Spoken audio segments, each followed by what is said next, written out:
The first thing that I like to do, just so I have it on tape, is just to get your name Sure. and the correct spelling of it. So if you could give me that, that'd be great. Charles M. Olson, Olson. Great. And I understand I'm not to address you as Mr. Olson. No, call me Colonel Olson. I feel better. I'll call you sir. I've been called a lot of stuff. Now, how did you, how old were you when you got in the service? Strangely enough, I was supposed to be in the service all my life. I was raised. You want stuff like this? Yeah. Okay, I was raised with a father who had been in World War I, and so my play days that I remember as a little boy was in the basement of our house with a rifle and a gas mask and a bayonet and a helmet from World War I. They were always there. They were my toys. Okay, they weren't loaded or anything like that, but I played with those. Well, and Dad was very active in the Boy Scouts. Mom died when I was 8. Dad was very active in the Boy Scouts, and we batched it together for quite a few years. And so then I got active in the Boy Scouts. I went to parades on Memorial Day, as I grew up, because in those days they didn't have Cub Scouts. So when I got to be 12 years old, of course, I immediately went into Boy Scouts, and I chewed it up. I really enjoyed it because Dad had taught me some basic things. So then I became very active in the Boy Scouts. Got my first medal as the honor scout of the troop the second year I was there. Well, when I was 16, by the time I was 16, I was in the Sea Scouts because it was kind of a progression thing like the Explorers today. And living in Michigan, right on Lake Michigan and right on Muskegon Lake, which leads into Lake Michigan, we had ample opportunity to build boats. In fact, we built our sailboat from an old abandoned Coast Guard pulling boat. Oh, wow. Yeah, and we had a good bunch of kids. And again, I was 16 years old at this time. And meantime, my father had remarried. Her sister's son, this was during the Depression, dollars were short, although Dad worked at least 3 days all through the Depression. My stepmother's sister's boy was 18, and he told me about a thing called the Citizens Military Training Corps. Now, the CMTC, not many people know about it. Not many people in the service today know about it. It was a thing like the CCC. You know what the CCC was? See, the Citizens Military Training Corps was different than the CCC because in the CCC, those boys actually got paid about $20 a month, and the families got $40 a month. So what CCC was designed to do is to take these kids in the woods, build up their muscles, do some things for the forest, teach them some discipline, and work some money into the family without going on welfare. It was kind of like a thing like we did with the Japanese after World War II. But then they started the CMTC thing, and the only way that worked was you had to be 18 years old, and you went, if you were accepted physically, you had to pass a test. You went to the nearest army post to your town. It could be 250 miles or 500 miles. And how you got there was up to you. You didn't get paid any travel pay or 5 cents a mile or anything like that. No, wait a minute. Take that back. You did get travel pay. But you didn't have to take a public conveyance. You could hitchhike and make 5 cents a mile. That's how we got some money. But you did basic military training. And you went through, you did military training with regular Army soldier instructors in the morning. Got up at 5, just like regular soldiers. Ran, chow, all that stuff. You had uniforms. And you were in various branches. I was in the infantry, and we had an artillery branch and a horse cavalry branch. And I went to Fort Custer, Michigan, which was 79, 80 miles from my home. Oh, wow. In Muskegon, Michigan. So I just hitchhiked, like a lot of guys did. And these are all high school kids? Well, 18 years old, supposed to be. I was only 16, but Dad lied my age and said, if you want to go, I'll let you go. I mean, he knew it was going to be good for me. And I really wanted to do it. I mean, I was kind of getting fed up with Sea Scouting and Boy Scouting. And particularly after I talked to these guys, they said, you get a rifle, you get to shoot it, and you did. They treated you, it was basic training. So there was actually 4 summers you were required to do if you wanted to. Basic, red, white, and blue. Each of them a month or 5 weeks long. In the basic course, you got flat basic training in whatever branch you were in. In the white course, when you came back the next summer, you were an acting NCO, corporal or sergeant. In the red course. In the white course was the third one, and then now you are a little higher acting NCO, again, giving these basic guys training. If before you went to your blue year, you passed a series of courses called a 16 series extension courses. You completed the blue year, you got a second lieutenant's commission in the United States Army Reserve. And that was the ultimate goal of all of us, to get to be a second lieutenant. You know, I mean, it's all of us that were there. I mean, when you're a dog-ass private, you don't want to be that very long. You get to clean all the stuff holes. So I went to basic, and I really enjoyed it. And I've always been a good shot. And Dad taught me to shoot early. We always had guns in the house. And living in Michigan, we hunted a lot and fished a lot. During the Depression, we had to eat. And so we got down, but I was little. I only weighed 95 pounds. And I'd fire that 03, which kicked like sin.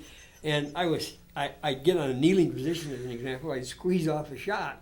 And that rifle kicked so bad, it would take these fingers and catch my lip and rack them across my teeth. And I'd bleed, and I'd spit blood and squeeze off another shot.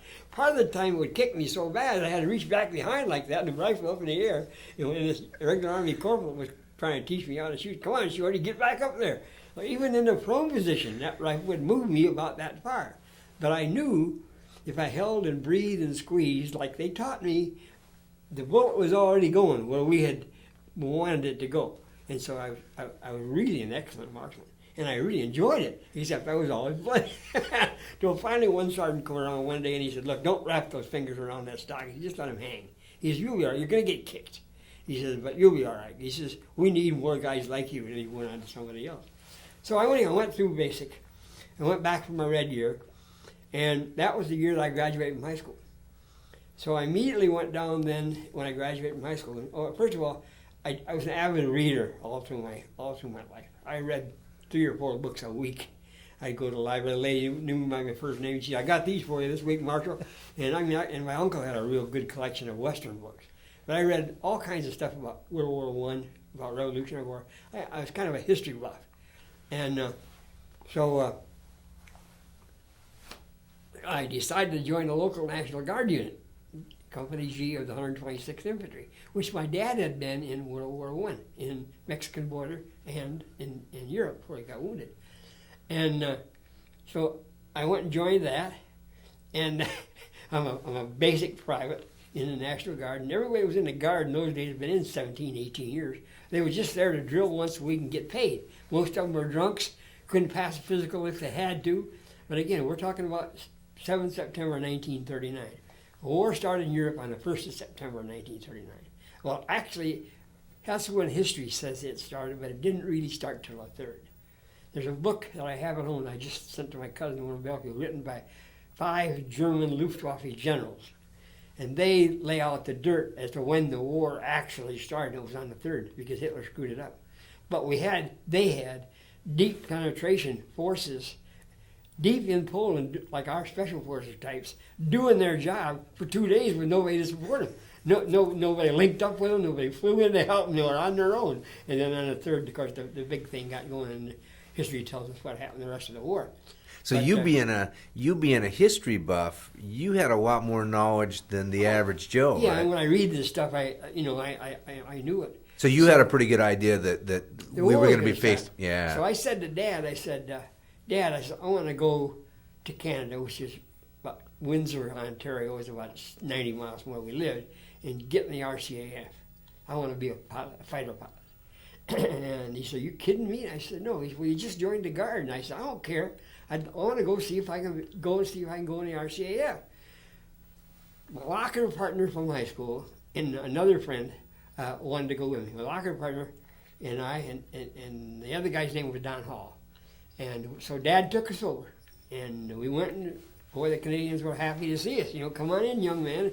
Again, this is September of '39. Passed all our physical tests, passed all our written tests, and the 3 of us are standing there, and this one flight officer said, well, he said, we're going to accept you guys in the RCAF. He says, you go home, we'll call you in about 10 days, and you'll start your training. Is that all right? We said, all right. There was another RCAF flying officer standing about 10 yards away, and he said, just a minute. And he said, Shorty, how long are your legs? And I said, I'm smart ass. I said, they reach from here to there, you know. He said, no. He said, I want to know how long they are. And I said, well, they're 29 inches long. That's my transport, my inseam. And he said, I don't think you're going to be able to depress the rudders on our primary trainers. And he said, you come with me. So he talked to this other guy. They took me out to an airfield, put me in a primary trainer, and sure enough, I could depress my right leg. But then when I had it all the way down in the seat, I couldn't do anything with the left leg. It was too damn short. And so he said, well, I'm sorry, we can't take you in the RCAF. He said, you're too short to be a pilot. He didn't say I was too short to be a pilot for them, because my thought was, why can't I have a couple seat cushions? In fact, I asked him that, and he said, one seat cushion is all you can have. And as it turned out, if I'd have been talking to our Air Corps guys at that time, I might have been able to get in, but I wasn't talking to our Air Corps guys at the time. So I went home. Don Hall, I don't remember my locker partner's name, but they both went in. And my locker partner got about halfway through, and he started getting sick all the time, so they washed him up.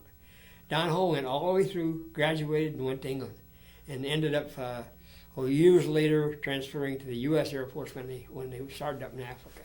And he came out of the war as lieutenant colonel.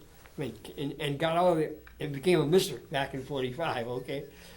So then because I couldn't do that, again, I had been in the Guard about a month by that time. At that time, the Army was changing rifles from the 03 to the M1, which is nicknamed the Garand because Mr. Garand invented it, okay? It was called the United States Army Rifle, caliber 30, M1, all right? At the same time, they started a new drill formation. The way we fell in, the way we marched from that drill formation, in the old formation, we fell in like this, and then did a squad's right, where the whole squad turned this way, and the next squad turned that way. So you had a series of difficult turning movements to look military. So what they did is they kept the basic formation, but everybody just faced to the right. And so we're in columns right now. Saved a lot of moving around. You didn't have to bother teaching kids to make little steps or big steps. You just face right, and that's the direction you're going. And the turns were basically the same way they'd always been. So the second month I'm in the Guard gets the new rifle. They get enough for 5 for a demonstration. I'm in the first squad of the first platoon, right in the right-hand side of the squad, in the front line.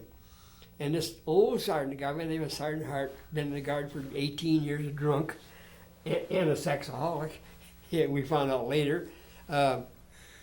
He's saying, this is the Army's new rifle, the Garand, you know? And I'm sitting there. Unfortunately, my face has always been my mirror. What I'm thinking is in my face. And I'm probably not a bird colonel today because my face and my mouth got me in trouble with a bunch of generals after I come home from Vietnam. But so anyhow, I'm sitting there shaking my head. The first sergeant standing in the doorway was my father's first sergeant in World War I. Okay, that shows you how the National Guard units went in those days. Maybe they still do, for all I know. His name was Archie Zavich. And he said, Olson, he said, why are you smiling? And I said, big mouth again, because Sergeant Hart don't know what he's doing, sir. I just finished my red year at CMTC the month before. I said, he doesn't know that's a United States Army rifle caliber 30 M1. Clip fed, 8 rounds to a clip, semi-automatic, fires a shell moving at 2,973 feet per second. And he looked at me like this, he said, how do you know that? And I said, well, I just finished a month of this at CMTC. He said, you been at CMTC, Olson? I said, yeah. He said, get up there and show us how to do it. And of course, these guard sergeants are aghast at this raw-ass private. So I went out there, took the rifle away from him, talked all about it, which I'd been doing in CMTC, stripped it down, laid it down, got it up, slapped it back together, and handed it back to the sergeant. And he said, okay, go back to your squad. Well, the drill was over about an hour after that. And about 8 of these sergeants and a couple, 3 corporals had been here for years. Got me in the corner. Don't you ever do that again. We'll whoop the shit out of you. Don't make us look like fools. I said, okay, Sergeant, I didn't mean to do it. First Sergeant told me to do it, so I did it, you know. And he said, and you did it well. He said, I'll let you help me in the future. The next week we go back to training, I'm on the bulletin board as a PFC. I ain't been there but 2 months. And weapons instructor. So I became the weapons instructor to teach everybody the M1, which was fine. At about that time, our department, the War Department, decided that we, meaning the Army, was going to get involved in the thing in Europe sometime. And the Guard was in a 4 state of training. So they had what was known then as the Winter Maneuver of 1939. So we had a 15-day maneuver in Michigan of all the Guard units. And we went out and did field training. Then at the end of that winter, again, the pressure was on politically, and so we went to Wisconsin for a 30-day maneuver. See, this division was the 32nd Infantry Division, the Red Arrow, very famous division, I might add, consisting of 4 infantry regiments, 125th, 126th, 127th, and 128th, and it was known as the Square Division. So at about that time, they were talking about cutting the size of it down and making a triangular division, which most of them are kind of today, really, based on that precept. Although they call them brigades or battle groups, whatever they want to call them. But it's better than that whole heavy square division thing. So we went on to maneuvers in Wisconsin. Well, again, I'm a private in the front rank. Next thing I know, I'm the old man's orderly. The old man, the company commander, had been my father's platoon leader in World War I. And the first sergeant had been my dad's first sergeant. And so the old man said, he says, you want to be my orderly? I said, what do I do? He said, you keep my boots shined, he said, you keep my tent clean, you keep my beer cold, and you polish my Sam Brown. And I said, well, what about the squad? You know, the squad I was in. He said, you're not going to be in a squad. He said, you get up and have your breakfast with everybody else, and then you report here, and I have you until 5 o'clock. And then after retreat, you go back down there. Well, I mean, I'm dumb, but I ain't stupid. Man, this better carrying this damn rifle. And I'm already a PSC. So went down and did this for the old man for most of that maneuver. Again, late tail end of that maneuver, about 4 of us orderlies, because there was some more from the battalion, got together one afternoon and drank the old man's beer. We drank all of his beer. He came in that night and he fired me. Put me back in the squad. But because I was already on orders to be a 5th class specialist in the PFC, and I got that because I was the old man's orderly, you know, what they used to call saying, I'm not going to say it, but dog robbing, okay? So I get this back in the squad as a PFC 5th class specialist. And a guy about 6'2" was a BAR man for the squad. You know, BAR is an 18-pound weapon, Browning automatic rifle. Big thing, good weapon, great weapon. But it was heavy and it was big. And the very first day he says, okay, Shorty, he says, you're the BAR man in the squad because you're a PFC 5th class specialist. So he hands me this BAR, which is taller than me, you know. But I lugged it, only had to lug it 5 more days. I lugged it, and then otherwise you just had to stand at attention with it because you couldn't do manual arms with it. It was too big and too heavy. But the clips for that thing were that long and that wide and heavy. And with a 60-pound pack and that BAR, my little legs on a 95-pounder were kind of getting beat into the ground, you know. And so we came to the end of that maneuver. And at about that time, they said we were going to be called to active duty on the 15th of October in the active army.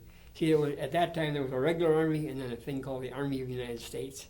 I don't know whether we still have that or not, but you did the same things. But the regular army guys were all enlisted for 3 or 4 years, where we were in as quote unquote for a year because that's what we'd been called to do, and then they extended to be in forever till the war was over.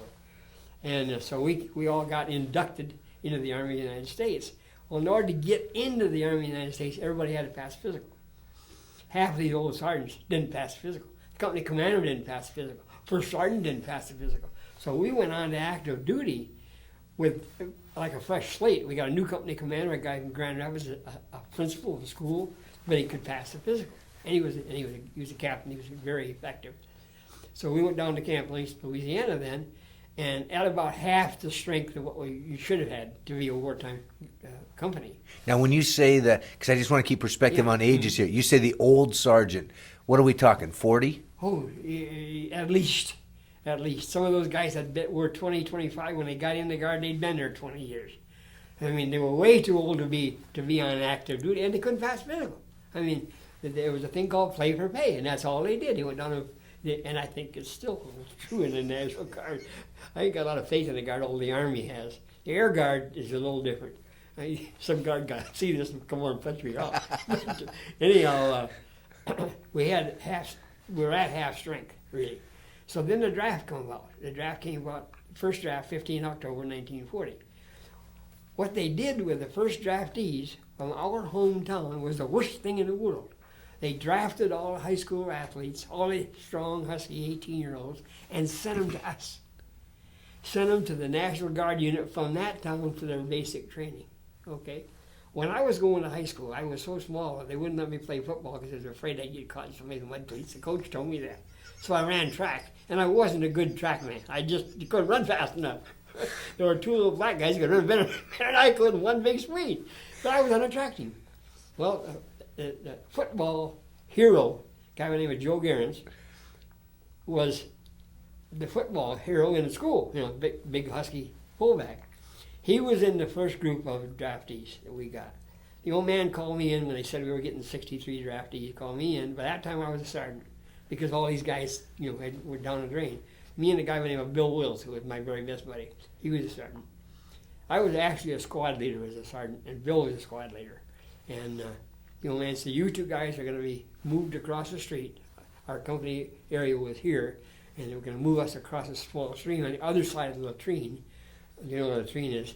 And he said, they're yours. He said, you're going to have them for 12 weeks, and you're going to give them basic training. Start from, this is your right foot, this is your left foot, this is a rifle, And he said, be as hard on them as you want. Because at the end of 12 weeks, I want them to be able to come over and take their place in the squad. So little Sergeant Olson and little skinny Sergeant Wills goes over there and gets these 60 guys, and these guys looked at them, what's going on, But I didn't have any problem because I knew how to get things done. That's one thing I've always been able to do. Because how tall are you? 5'2". I was 5'4" then. 5'4". 5'2" now. And you're what, 19 years old at this time? At that time I was I was about 19. By that time I weighed 110. When I was in CMTC, you had to have do some athletics in the afternoon. So I went out for regimental boxing team because I loved to box. So I boxed in a 90-pound class. And I got 3 medals at home for being first for 2 years in a row. And then I got one for being the best boxer. Wasn't the best fighter, I was the best boxer. I ran around the ring as much as I threw punches. But anyhow, that was just a background. So now you're in charge of these guys that were the big football jocks and now has the attitude changed at this point? Because now you're called an active duty, right? Oh yeah. And has the attitude changed from, hey, we're just out drilling to we're serious? Completely. Yeah, we're in the Army from now on. Most of these guys in the company were not even high school graduates. I was, Bill Wills was, a few others. But there was only one guy that had been to college that was in the company. And the rest of these guys had just graduated from high school, the football players and those guys. And the idea was you're going to be here for a year. And I could see the handwriting on the wall. This thing in Germany was going to get bigger and bigger and bigger, because now we're looking at middle of January or February of 40, see? No, 41, because we got called to active duty of 15 October 40. And so they were good at training. We didn't do anything to them that we wouldn't do to the rest of our squads. We had one that didn't do what he was supposed to do. He was down cleaning the latrine the next day. You might have to clean it with a toothbrush, but that was what he did. My philosophy has always been, hold their feet to the fire, be as tough as you have to be, and let them know where you're coming from. I mean, there's not going to be any slack. This is the way it's going to be. And I got a letter from a guy just the other day who served as one of my officers back in 1948, an email. And he had just heard that I was still alive. And in comes an email, holy God, I thought you were dead years ago. Because he actually followed me in my career in the infantry.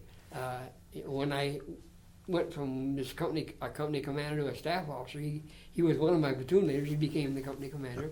And when I became the battalion intelligence officer, then and moved up to regiment. He became the battalion. He just kind of followed me until he went home before I did. But anyhow, so I got this letter from John Carrick, and he says, I can tell from your, I had sent an email to the president of the 17th Infantry Association. He says, I can tell you haven't changed a bit. He said, you're still gung-ho, and let's get the goddamn job done. You know?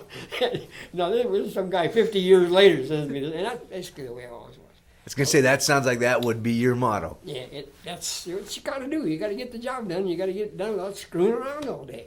And I guess that's why I'm not a mister.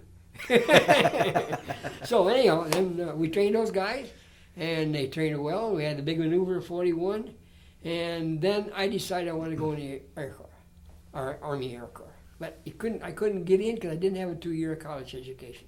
That's what was a requirement then. All of a sudden, out of a clear blue sky, just before the Japs bombed Pearl Harbor, they came up with a thing called the 2CX examination. If you could pass this 2CX and pass an interview with 3 officers, you could become an aviation cadet, and that would allow you to be sent to flying school for basic Air Corps quote training, because they were taking civilians from all over doing the same thing, and then on to pilot, bombardier, or navigator school, wherever they decided you were going to go.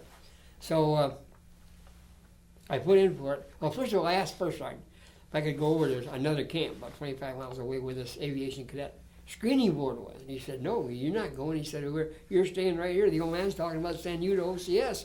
I said, Bill, I'd really like to go in the Army Air Corps. No, he said, Chuck, you ain't going. So I got to pass that week and went anyway. Next thing, and I passed all their tests, except the physical. When I was on that maneuver in the summer, I picked up 2 duffel bags and got a double hernia, and I knew I had this double hernia. So I took the physical while I was still over there that Saturday, and the doc says, come next week to the hospital on Wednesday. He says, we'll do that hernia operation, in 30 days recuperation, and then we'll transfer you to Air Corps on assignment. Okay, so I come back to the company, and I told the First Sergeant what I'd done. He didn't like this at all. He sent me up to the captain. Captain didn't like this at all. In fact, the captain said, I'll transfer you to the Air Corps next Wednesday. He said, I'm going to transfer you as a private. And I said, no, sir. They said we transfer in grade. He says, I don't give a damn what they said. They're Air Corps. He says, I'm Army. And he put me in the grade of private and transferred me on Wednesday. Well, on Monday or Tuesday, the division got the word that they were going to go to England.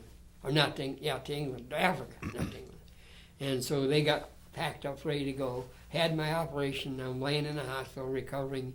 General comes in and says, we're going to Africa, and you guys will catch up with us. He was going down to all his soldiers, you know. You guys will catch up with us as soon as your ailments are over with. Don't worry, you're going back to your outfits. I smiled and said, no, sir, I'm going aviation cadets. I'm going to be an aviator.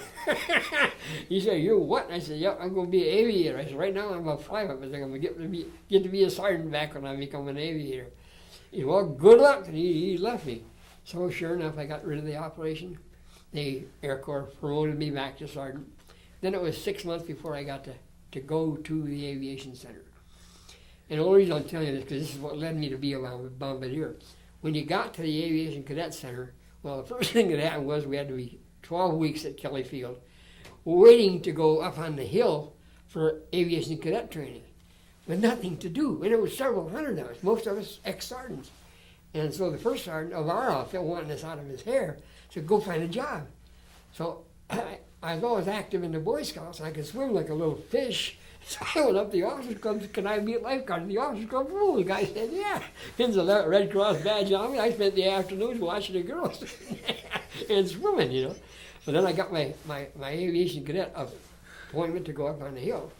And the first thing that happened after you got there, they decided whether you're going to have 6 weeks of basic training, because most of these guys had no training whatsoever, or you were going to have 4 weeks or none. Well, they took all these sergeants and they said, well, we're going to make you guys have 2 weeks of training, because we want these acting cadet officers who are just civilian kids that have been there for 8 weeks, who really thought they were lieutenants and captains. They really thought they were, and they didn't know beans. And they were going to train us for a couple of weeks. You know, of course, we were pretty silent. We've been around for 3.5 years, you know, with squads and platoons of our own. And so we started doing our thing, and I found out then I had to get a different job. So I went and talked to the mess sergeant, and he said, "You can be a KP pusher." He said, "Work every other day." Well, I had already gotten married in October that year. My wife was in Michigan. I said, "Well, I'll bring my wife down to San Antonio." He said, "Sure, do that, Sergeant." He said, "Because I can give you a pass." He said, "Nobody else can give you, because otherwise the cadets got a pass for Saturday afternoon. That's all they got. Had to be back Saturday night to go to church on Sunday at Mass." And so he gave me this pass. Then he gave me the job of passing out ice cream bars in the mess hall. That's all I did, pass out ice cream bars. So any of these cadet officers that came through that hadn't been nice to me, they got an ice cream bar that was just a little chunk of ice cream. And they say, "I want more." I say you want more, one more, I'll give you 10 demerits, which meant they walked the ramp for 10 hours on Saturday. So that was a creamy job. You know. But I got to go home every other day. And so then the time came to go before the selection board. And it was selection board, and everybody had to go through this, 3 officers. Usually a field grade officer and a couple of lieutenants, or a captain and a couple of lieutenants, aviators, all pilots. See, the Air Corps and the Air Force is a pilot's Air Force. 90% of the generals are all ex-pilots. They're not ex-navigator, bombing, or whatever they call radar operators, weathermen, or whatever they call them these days. It's always going to be that way, unfortunately. But anyhow, so I walked in, and at that time, you didn't know where you were going. You went before the board, and the board said, "Thank you, mister," and walked out. Now, see, they didn't even call me mister because I still had my stripes. They still called me sergeant. They didn't start calling me mister till I actually went to training. And so I went before the board and saluted like you're supposed to do. He said, "Well, what do you want to be?" And I looked at this captain and I said, "I'm going to be the best goddamn bombardier you ever saw." And they all leaned forward. The lieutenant looked at the captain. He said, "Did you hear him say he wanted to be a bombardier? I mean, as far as they're concerned, this is dirt. You know, I'm a pilot, they're bombardiers." And he said, "Yeah, that's what he said." And he said, "Well, why do you want to be a bombardier?" I said, "Because my legs are too short to be a pilot." He said, "How do you know that?" I told him the RCAF story. And he said, "Okay, young man," he said, "you're going to San Antonio Aviation Cadet Center, Advanced Bombardier School." And I said, "When?" He said, "Just as soon as we can get you there." "Thank you, sir." I saluted and I walked out the door. Well, the way the procedure was, normally you come out the door, you didn't know where you were going. They decided where you were going. And 3 days later, the procedure was that there would appear on the bulletin board a list of names, and it would tell you what your future life was going to be. Most everybody wanted to go to pilot school because washed-out pilots could then go to navigator school or bombardier school. But washed-out bombardiers and navigators could go back being a GI. That's what really happened. You could go back being a GI where you'd been once before, right, completely out of the aviation cadet system, but a lot of them didn't want to do that. That did happen to a friend of mine, but and that's another story. But anyhow, I come out and the guy says, "How'd you do, Ole?" I said, "Did fine. Where you going?" I said, "Well, you guys know nobody knows." And the guy said, "Yeah, the bastards, they won't tell us for 2-3 days, except me." I said, "I'm going to San Angelo." How did you know that? I said, "I told him I wanted to be a bombardier." 2-3 other guys says, "I'd like to be a bombardier too." I said, "Tell him." You know, nobody would tell him. Everybody wanted to be a pilot. So they did. And we all ended up in the same class at bombardier school. So went to pre-flight and then went to bombardier school. Had a great job at bombardier school. I ended up with the second highest circular error that had ever been done in that school. I was something like 125 feet from all altitudes for all the practice ground. There was a guy that was better than me. He was about 10 feet better than me. His name was Olson too, Miles Olson. So and we were both really, really good bombardiers. We had a great instructor pilot, the guy that could really do the job. So then I was commissioned as a second lieutenant on 22nd April, getting close to that time, 1943. And then shipped to Barksdale Field. En route to there, I went for an 8-week, what they call a dead reckoning navigation course. So I was going to B-26s, the Martin Rudder, called a flying prostitute because the wings were so thin it had no visible means of support. And this thing was a killer. This airplane was a killer. There was a saying at that time, because they had them both at MacDill Air Force Base in Florida and at Barksdale, one a day in Tampa Bay. Because for fuel, they used 190 Aeromatic, and it was locking the carbs, and the guys would take off, lock the carbs, and go right in the bay. We didn't lose as many, but we lost a lot, I mean, in Barksdale. And that was the 26th, the B-26? Yeah. It was really funny how they formed our crew. Pilots in charge, you know, the pilot's the boss of the crew. He's the commander. Well, they lined up. They said, we all reported down the ramp. Now, all the pilots lined up. I didn't say by alphabet, by size, by weight, or nothing. Pilots lined up. They said, all the bombardiers fall in behind 2 pilots. So I ran over and got behind a couple guys. All radio men, go get behind the bombardier. All gunners, go get behind the radio men. 2 gunners per airplane. So we all lined up. They went down the line. They said, first pilot, co-pilot. First pilot, co-pilot. First pilot, co-pilot. That's how they got to be a first pilot. Of course, basically, they all had the same amount of hours coming out of advanced training. They had about 20 hours in twin engine. And the guy they selected to be our first pilot had 3 years of college, a guy named Al Minnick, but he hadn't a day's military training other than the aviation cadets or any flying training. The co-pilot had over 1,000 hours as a crop duster in Texas. This guy coming in, Carol Cooper, could fly an airplane. And it dawned on me right quick, like who could fly that man killer we were riding. And we had all kinds of crazy things going on. I ran that crew. I mean, those sergeants that tried to get away with stuff, they didn't get away with it. And Cooper said to me, he said, how long were you a sergeant? I said, about 3 years. He said, well, you keep these guys in tow. Because Al Minnick was a good guy, but he was afraid of the airplane. He was afraid of that B-26. Again, he thought he was going to die if an engine went out. And a lot of other people did, and some of them did. So we'd get instructed to go up to 8,000 feet and practice single engine procedure. He wouldn't do it. So Cooper and I discussed this one day, and I said, I don't want to go to war with this guy because he's afraid of this airplane. I said, you're not afraid of it, are you? And he said, hell no. I said, okay, next time we go up, I said, chop an engine. He said, I can't do it. I said, why not? I said, what can he do, shoot you? I said, chop an engine and we'll go in. You know what the single engine procedure is? You dive on the other rudder, and bring her back and start the engine. So he did. And oh God, they got the engine going and everything went. Minnick gave him fits, just gave him, and he was always on his butt. But Minnick tried single engine procedure a couple times after that. So then one day came, they said, okay, kiss your wives goodbye, because tonight at 3 o'clock, you're going on an airplane, on a train ride. He said, you're going to Hunterfield, Georgia to get brand new B-26s and you're going overseas. Well, we had been trained. Most of our missions had been on the deck. We had been dropping torpedoes and skip bombing to hit ships. Drop a bomb in the water, it goes like that and goes right in the side of a ship. And we would fly that B-26 so low that you see 2 wakes in the water. You really did. I mean, we were close to the deck, and if you're up in the nose of that thing, that water really, really close to you. And so we did and it was great fun. It was really fun. A lot of air-to-ground gunnery. We had some make-believe cities out there, and we had some make-believe boats that we'd do our skip bombing in. So we were really going to the South Pacific, where there was a lot of that work being done. And a lot of B-26s were in the South Pacific by that time. So kiss the wife goodbye, give her whatever money I had, said go home, my dad will take care of you, thank God. And by that time we had we didn't have the baby. Yeah, we had the baby, but she had the baby a month before graduation. That's another story too. But so how hard was that? Her having the baby by No. The okay guys, kiss your wives goodbye and. What you got to do? I mean, was it just moving so fast that it? What you got to do? You got to go home and pack, kiss your wife, get a last piece of tail, and go. Because you didn't know whether that was going to be the very last one or what. Because all you knew you were going to war.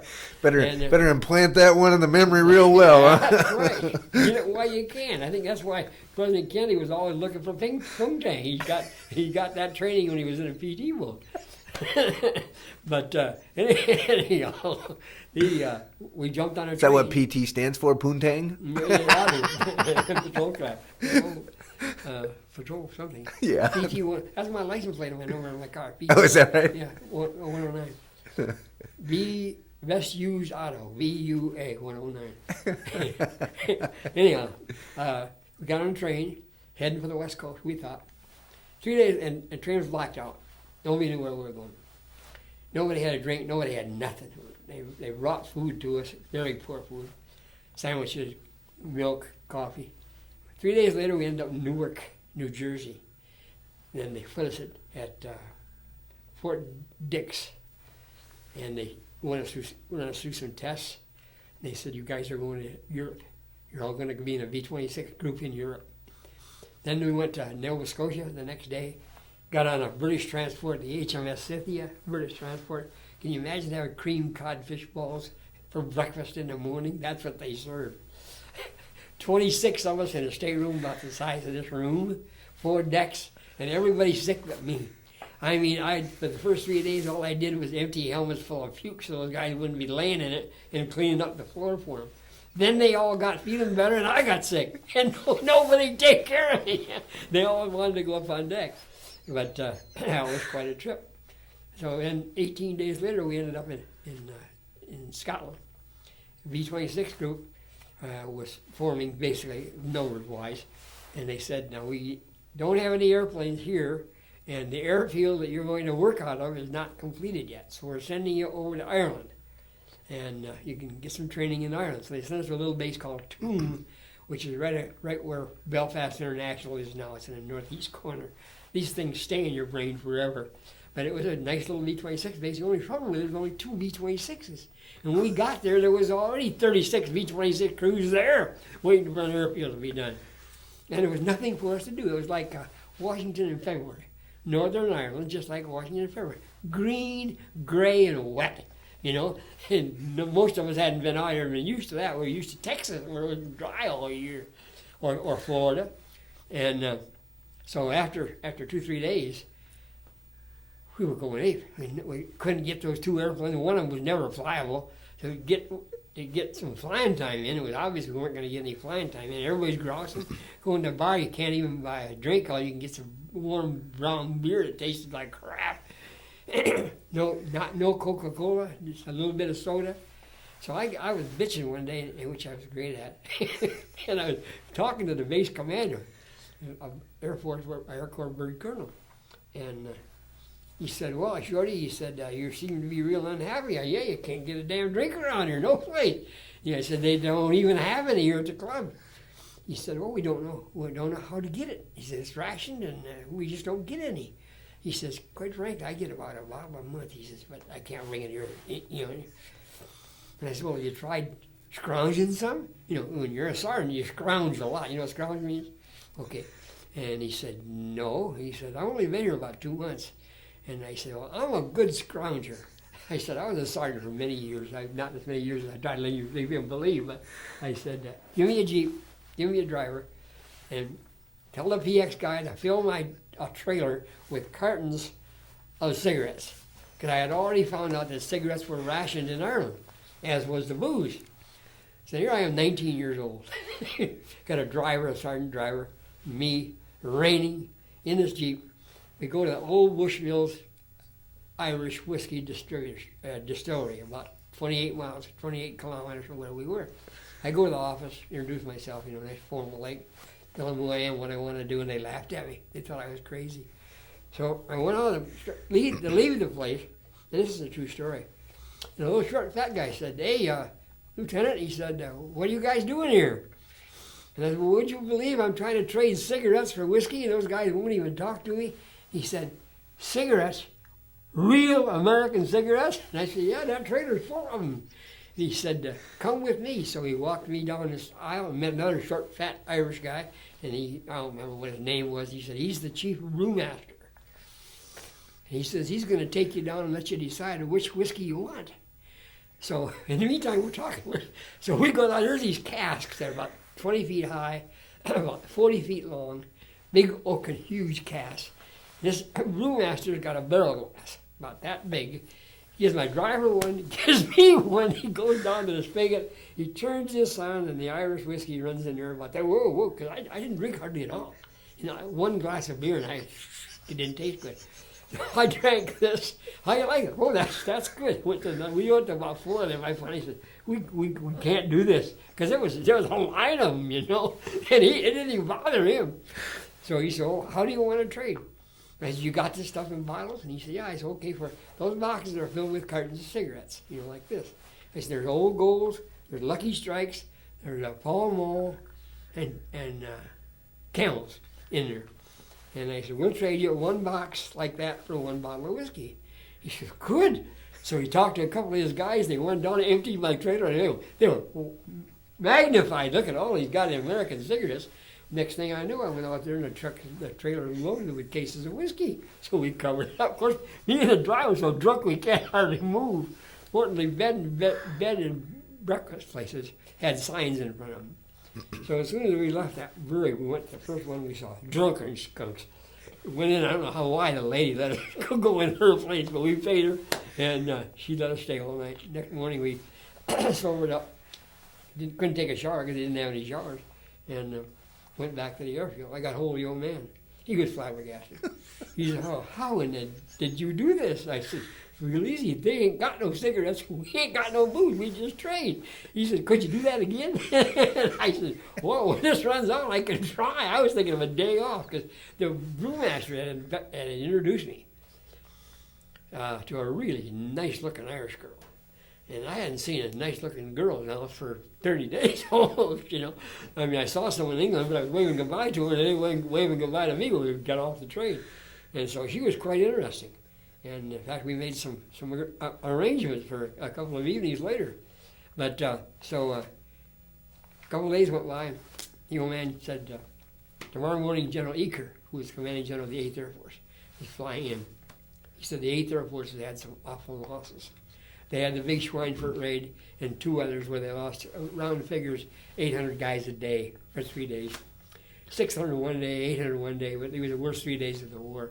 They had gone beyond the fighter protection range to hit these ball-bearing factories and got the hell shot out of them. So General Eaker flew in with 3 C-54s, got all us guys down in the hangar, and he introduced himself as if he had to do that. And he said, "I'm the CG of the 8th Air Force." He said, "You guys were all slated to go to the 9th Air Force." He says, "Well, we got the hell kicked out of us this week, and we need pilots, navigators, bombardiers, radio operators, and gunners." And he said, "No, you came over here to get in the war, you wouldn't be here." And he said, "Well, we don't know how long it's going to be before your B-26 bases are going to be done," because they were still under construction over in England. And he said, "So any of you want to go in the war now?" He said, "Nothing will be held against you. We'll put your names on the manifest when you walk up the steps of that airplane." And he said, go get your stuff. We need you." So I went back and I said goodbye to Carol Cooper and Minnick. I said, "I guess you know, Minnick, I don't trust you. And I'm happy to be going someplace else." I didn't trust him. I thought he was going to kill me, you know, because he didn't. You know, I figured the only thing that was going to save me was Carol Cooper.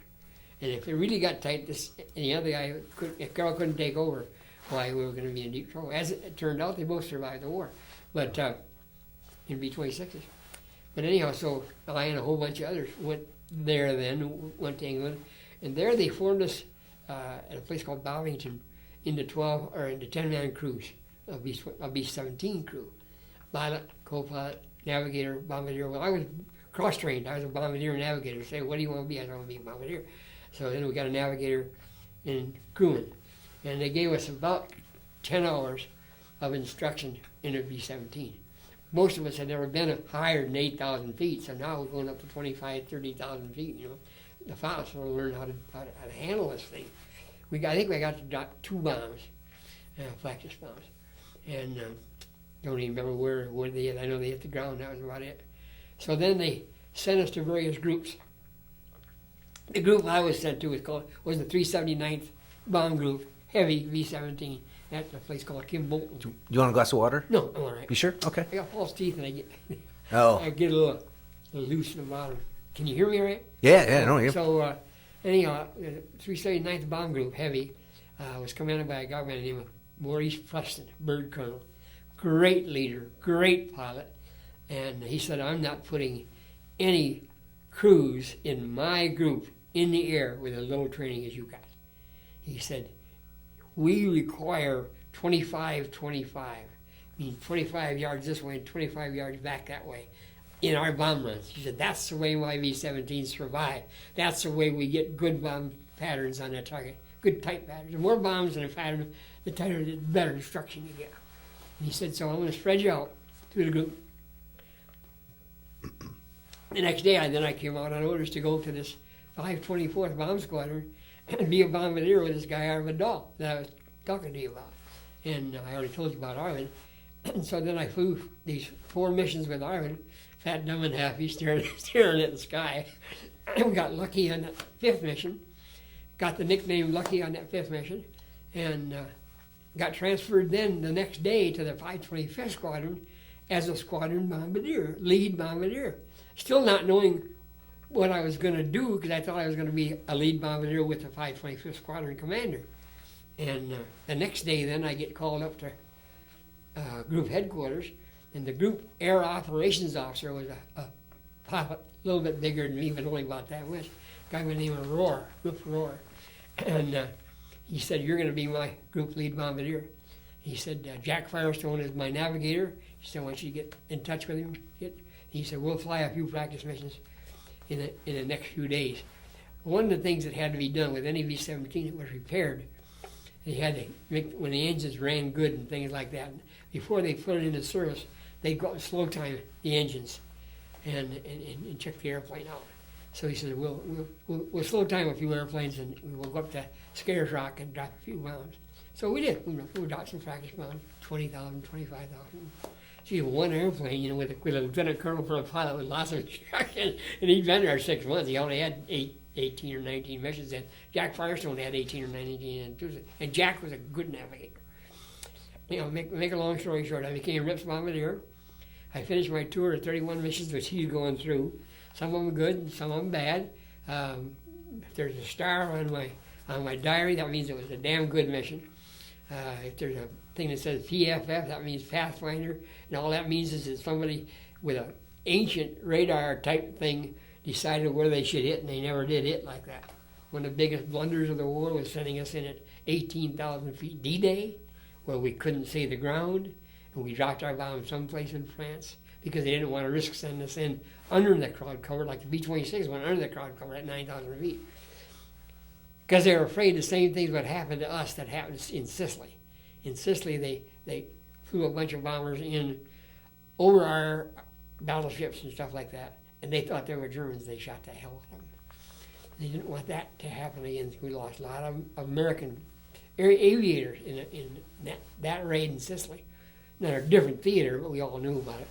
But it was great for me, as I didn't fly every day. When I flew with a red-hot crew. What Rip would do would be, he'd say to the old man, "I'll be the leader tomorrow." Or the old man would say to him, "I'm not leading," because the colonel, he'd like to lead a lot. When the colonel led, he had a major named Joe Rum, that had been his bombardier for a long time, and he was the group bombardier. And that was the only major vacancy for a bombardier. And the only captain's vacancies were as the squadron bombardiers. And again, some reason God sent me from the 24th to the 25th as the squadron bombardier. And yet I'm not the squadron bombardier because I'm flying with the group operations officer as just a lead bombardier. Another guy by the name of Billy Schuster, who was an excellent bombardier, came in and did all my work in the squadron, but I got the promotion. In 9 months, I was a captain. Stay alive long enough, you can get promoted. And that's basically how it worked. So I ended up flying 31 missions with 14 different pilots and 17 different navigators. Where was your position in the plane? I was the lead bombardier. But I mean, where physically do you sit in the plane? Oh, in the very nose, right in the very nose. Just the bomb, you sit in the nose like this. The bomb sight's right there, and in the early airplanes you had 250s up here, and you had ammunition coming off from underneath you here, and then you take those guns to shoot enemy. Your primary mission was to get those bombs on the target. Your ass belonged to Uncle Sam until the bombs hit the ground. Then your ass belonged to you to get home so you could come back again the next day or whatever. But the bombardier is right up in the nose. And, the glass is very fragile. Rocks, stuff, anything can come through it. But we had a lot of hairy missions. One day we took off in the fog. We were number 3 to take off, and the first 2 went right in the ground. Fully loaded 12-500. That makes a big splash. But we got some outstanding results. And we had a couple bad missions. We had one mission and we couldn't find a target because it was all clouded over. I finally selected what they call the last resort target. And that day I was flying with the group executive officer, another lieutenant colonel, Governor Kittle, great pilot. And so he said, "Chuck, we got to find a target in Germany." So I finally found this little bitty airfield and got the navigator to head us over towards the airfield. And as it turned out, it was clear. I mean, we couldn't see the ground all the rest of the way, but I could see that airfield out We had a hard time. The guys have a tendency, or did have a tendency, to loosen up. Easier to fly, the formation, after we left the target. But they knew that if they got too loose, the fighters would come on them. The fighters would not attack you if you had real tight formation. There was too many 50 calibers going out there, so they just avoid you. They go hit somebody else, go hit a sleeping duck over there. So they would always kind of relax as they turned off the target and spread out. And then the lead pilot had a job getting them back in the fairly decent, not quite 25, but fairly tight formation. So the formation was kind of loose. At the last minute, I saw some aircraft in one corner of the airfield. I had my choice of taking a building or taking these aircraft. There's about 8 of them there. So I synchronized on these 8 aircraft, not knowing what the rest of the formation looked like. We had 12 500s aboard that day. Dropped them. They hit the ground, in the aircraft, and some of them trickled off into the woods, which is not good. We got back, and it was a lady reporter from some big magazine, and she saw my strike photos before I did. And she came to the debriefing, and she said, "I've seen your strike photos." She said, "Did you know you were bombing a hospital when you dropped those bombs?" All the trickle bombs that went in the woods all hit a German hospital. And the rest of them hit those 8 aircraft. And at that time, a fighter pilot could shoot down 5 and get to be ace and get a DSC. a Distinguished Flying Cross. So because I destroyed those 8 on the ground, I put it in a DFC just to see what would happen. Of course, they turned it down, but for days, everybody, we can put in for a bunch of fighters to see if he gets. I wanted to put them on the airplane, like the fighter pilots did. But, it was great. A lot of scary things, Was that hard when the person came to you and said, "Did you realize you hit a hospital," or is that? No, they were Germans. They were Germans. As far as I was concerned, you kill a German, you kill a German. If I worried about where those bombs went, did I hit a civilian? Did I hit anything? You had never done your job. You didn't bomb people. Normally, you bombed objectives. You bombed targets, and you took the target out. And unfortunately, if there was some peripheral damage, like I can give you something to read if you'd like to read it, written by a retired history professor at University of Illinois, who wrote about the last mission of the war. I've got it at home, and he's been following the 41st Bomb Group, and the 41st Bomb Group screwed up the last mission of the war. I mean, really screwed it up. You can't possibly believe a whole mission can get screwed up like this thing. And the guy that really screwed it up lives here in town. He was a captain there. He was a young captain pilot then. And if you want to read it, I'll get it to you some way. Okay. I have to have it back because I only got one copy of it. But anyhow, that's how my tour went. Did my job, got promoted. 2 missions D-Day. Didn't see the ground either time. So you're dropping through clouds at that time. Yeah. So how did you guess what your target was? We had this PFF, and we had another thing called Mickey. Neither one of them were very good, but I had a Mickey operator, a guy named Lee Blair, that day, and Lee says, "Okay, Chuck, we're getting close to bombs away," by his Mickey thing. I didn't trust Mickey.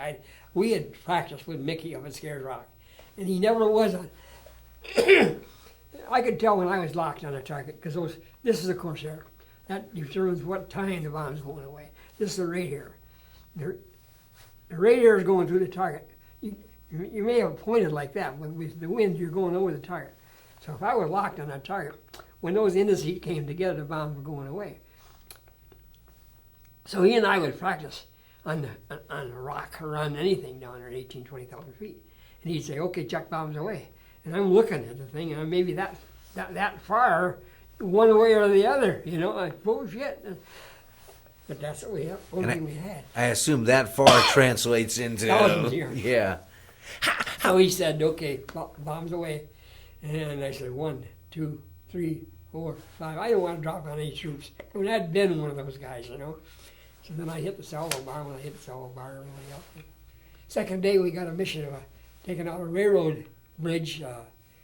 I think it was Orleans, but it would tell me in that pile of missions. And we took it out beautifully, just beautifully. One of the funniest missions I had was going to Orly Airfield in Paris. I was flying with a guy by the name of Sandy, a captain. He was an excellent, excellent pilot. He was the squadron operations officer. And the only reason I was flying with him was we were leading the whole 8th Air Force. In the pilot seat was Brigadier General Robert Travis, the wing commander. I was the lead bombardier. Jack Firestone was the lead navigator. Beautiful, clear day. And when you're first one over the target, they don't really know whether to shoot at you yet or not, you know. Otherwise, they got 3,000 guns or 250 guns or whatever it is, putting flak up in the air trying to get you. And so we got General Travis and Firestone and I went down to Sandy's crew, which was a super crew. Sandy was a super pilot. And we went up, we made the IP turn. My target was a big hangar at the far end of the airfield, big hangar. Billy Schuster's target was the hangar to the right of it. Joe Milson's target was the hangar to the left of it. So we had 3 groups of 18 that day coming from our big group. You know, I mean, 3 boxes. Now, Billy Schuster led one, Ed Milson, these are volunteers, led the other one. I don't know who the pilots were. But we went on, and the first thing that the pilot said as we turned from the IP, which is called the initial point, and this is where you make your last major turn, and you pick up your course correction to the target. And if possible, you don't want to make any more course corrections than you have to. Because when you make a course correction, your wings tip, and the guy's got a jig and jag, so you want to go straight, even if it's 3 minutes. I mean, you're liable to get killed from the flak if you stay straight and level too long. But that's the way to get bombs on the target. The way to do it really is with the automatic pilot. So he called down, he said, Chuck, he said, the AFCE, automatic flight control electric, is out. He said, I got to fly this thing manually. Which meant he had to do everything manually, which we practiced a lot. And he had the general, you know, him and the general. But he was the first pilot. It was his airplane, and I didn't know the general wasn't flying. The general was sitting up there taking moving pictures the whole goddamn trip. So we start down on the heading, and we did the things you had to do for a manual drop. And I'm looking at the sight and the wings, and we're not level. We're not at the elevation we're supposed to be. And I'm talking to Sandy, you know, we're not doing any good. We're going to have to go around again. He said, not with a gentleman boat, we ain't. I said, well, get it level, get it locked up. So we had some conversation. I could tell with the bomb sight. And you don't want to go out with the wings are up at all, because the bombs won't go, the bombs follow a parabola like that. If the wings are up, the bombs will go that way. When you get the parabola, instead of going there, they'll go over there. So you've got to be straight and low. You got to be, the altitude has got to be where it's briefed, because you got some preset data in the sight based on that altitude. Wind correction you can take care of with the northern bomb sight. So anyhow, we turn the bombs loose. I'm in the nose. Oh, first of all, about a minute before the bombs away, we get a burst flag right in front of the nose. I never wore my helmet on the bomb run. I never wore my steel helmet. Never wore my flak jacket on the bomber because it was too bulky. I couldn't do my job with all that stuff in there. I happened to have the navigator push me over anyhow, and then I was stuck. I couldn't move. I mean, I could move my hands, but I couldn't move anything else. I had a big box of machine gun ammunition underneath here. So, about a minute from the target, a burst goes right in front of us. And I find myself sitting on my ass, the navigator sat right directly behind me. On the floor, off my seat, right by Jack. And he's got a hold of me like this, and my helmet's gone. I had put my helmet on. My helmet's gone. He reached up and detached my flight jacket, because I'd put it on too for some reason. Pushed me up on the seat. I got back up on the seat, made a good sighting operation, turned the bombs loose, and looked down and watched them go and watched them go and watched them go. And remember, I had this hangar here. Billy Schuster had this hangar there. My bombs hit on Billy Schuster's hangar. we were that much off, you know. It's okay, we're blowing up a hangar.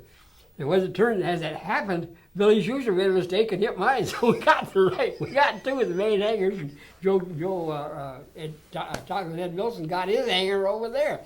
But I was mad at him. I had a great pattern on the wrong hangar. So we come to debriefing. And I said to Sandy, what the hell was going on up there? And he said, Chuck, don't even talk to me about it. I'll tell you about it when we get all by ourselves. So the general said, good job. The general got the chief and left. Hell, he should have put us in for a medal, but he didn't. Then I realized something had happened to me. I mean, and so I got my flak suit, and it had a big chunk here where it was torn. My helmet had a great big dent in it right there. So a big piece of flak had hit me in the helmet, and that's what knocked me off. I had a 50 caliber ammunition lock sitting here like this. Around it, a big chunk had come through, missing the sight rocket, right between two 50 caliber rounds, and it was sitting right there by the family jewels. I mean, a chunk about that long and about that big around, you know. And that was the closest one I had to losing it all. So then Bill Sandy says, "You won't believe this." He said, "But all that general did was take moving pictures." What are you gonna say to a general? Nothing when you're a first lieutenant. Jeez. Oh, he was a captain. Let me switch tapes here just a second. Excuse me. Do you remember the first day that your first active flight where you discovered they were going to shoot back at you? Well, you go to briefing, and when you go to briefing, they show you the target, and then they show you how you're going to fly to the target to avoid known flak areas, so you don't get shot at. However, you've always got to worry about railway guns because they can move them anytime they want to, and they could be here today and 90 miles away the next day, and they could be anywhere from 2 guns to 22 guns or whatever you want. They usually have pretty good intelligence information as how many guns are at the primary target. Like Berlin, flat 3,000. I mean, that 3,000 guns at Berlin, that's what was around it, well, we were told. And of course, that could have been less or more at any given time. But all you know is that you're going to get shot at. But the very first mission, my favorite phrase is fat, dumb, and happy. I just sat there and watched it. I mean, I didn't really have any, I mean, I wasn't scared to death. You know, you can tell when you're scared to death because when you take a breath, you get nothing but fire. And your throat gets dry, and you can't breathe. That's when you're scared. Fortunately, that didn't happen but a couple of times. And but no, I was not scared. I had thought about it a little bit, but I think it was God's imprint on me from being a small child. I had been quote unquote saved when I was about 10. I just was at a church thing one Wednesday night, and they had a big thing, and they said, "Everybody been saved?" And I'm 16 other kids. I walked up on the platform and said, "I've been saved," and God's been with me ever since, you know. And I believe that. I mean, I totally believe in it. I talk to him 2-3 times a day. Sometimes he talks back. But anyhow, so no, I can't say that I was really afraid of it. I knew the damage it could be caused. And we didn't lose any airplanes close to us on that first mission. Because you've got a front seat view, right? Oh, I mean, and so is it just a black cloud? Yeah, big. The closer you get to them, the blacker it is, and the more oily it is. If you start getting them where the chunks are hitting your airplane, you can hear them going. Hear the chunks going through the airplane, and you can look off to your left and see a wing come off in an airplane, or you can see a whole airplane disintegrate, or a fire in the bomb bay. And that happened. And then when the fighters come through you, the favorite German trick was to just queue up on the nose and just roll through the formation, shooting whichever airplanes he wanted to. This is why our group commander said, "We're going to fly formation so tight they can't get between us." And it worked. We had losses by 8th Air Force statistics. We had a lot less losses than most groups. I think we were number 2 in the whole 8th as far as losses were concerned. And you said you flew, what do you call it, 25-25? I think, yeah, 25 yards out and 25 yards back. So you can look over and see. Oh, I can see the other 2 airplanes. Yeah. And I mean, you can see the people real well in them. Oh, yeah. Yeah, and I know that the rest of them they flew in a V like this. And then there was another squadron that flew like this off the high squadron. There was a low squadron doing the same thing. So we were kind of 3 Vs, like geese out there, but each of those Vs had their own big bombardier. And you're a big blanket.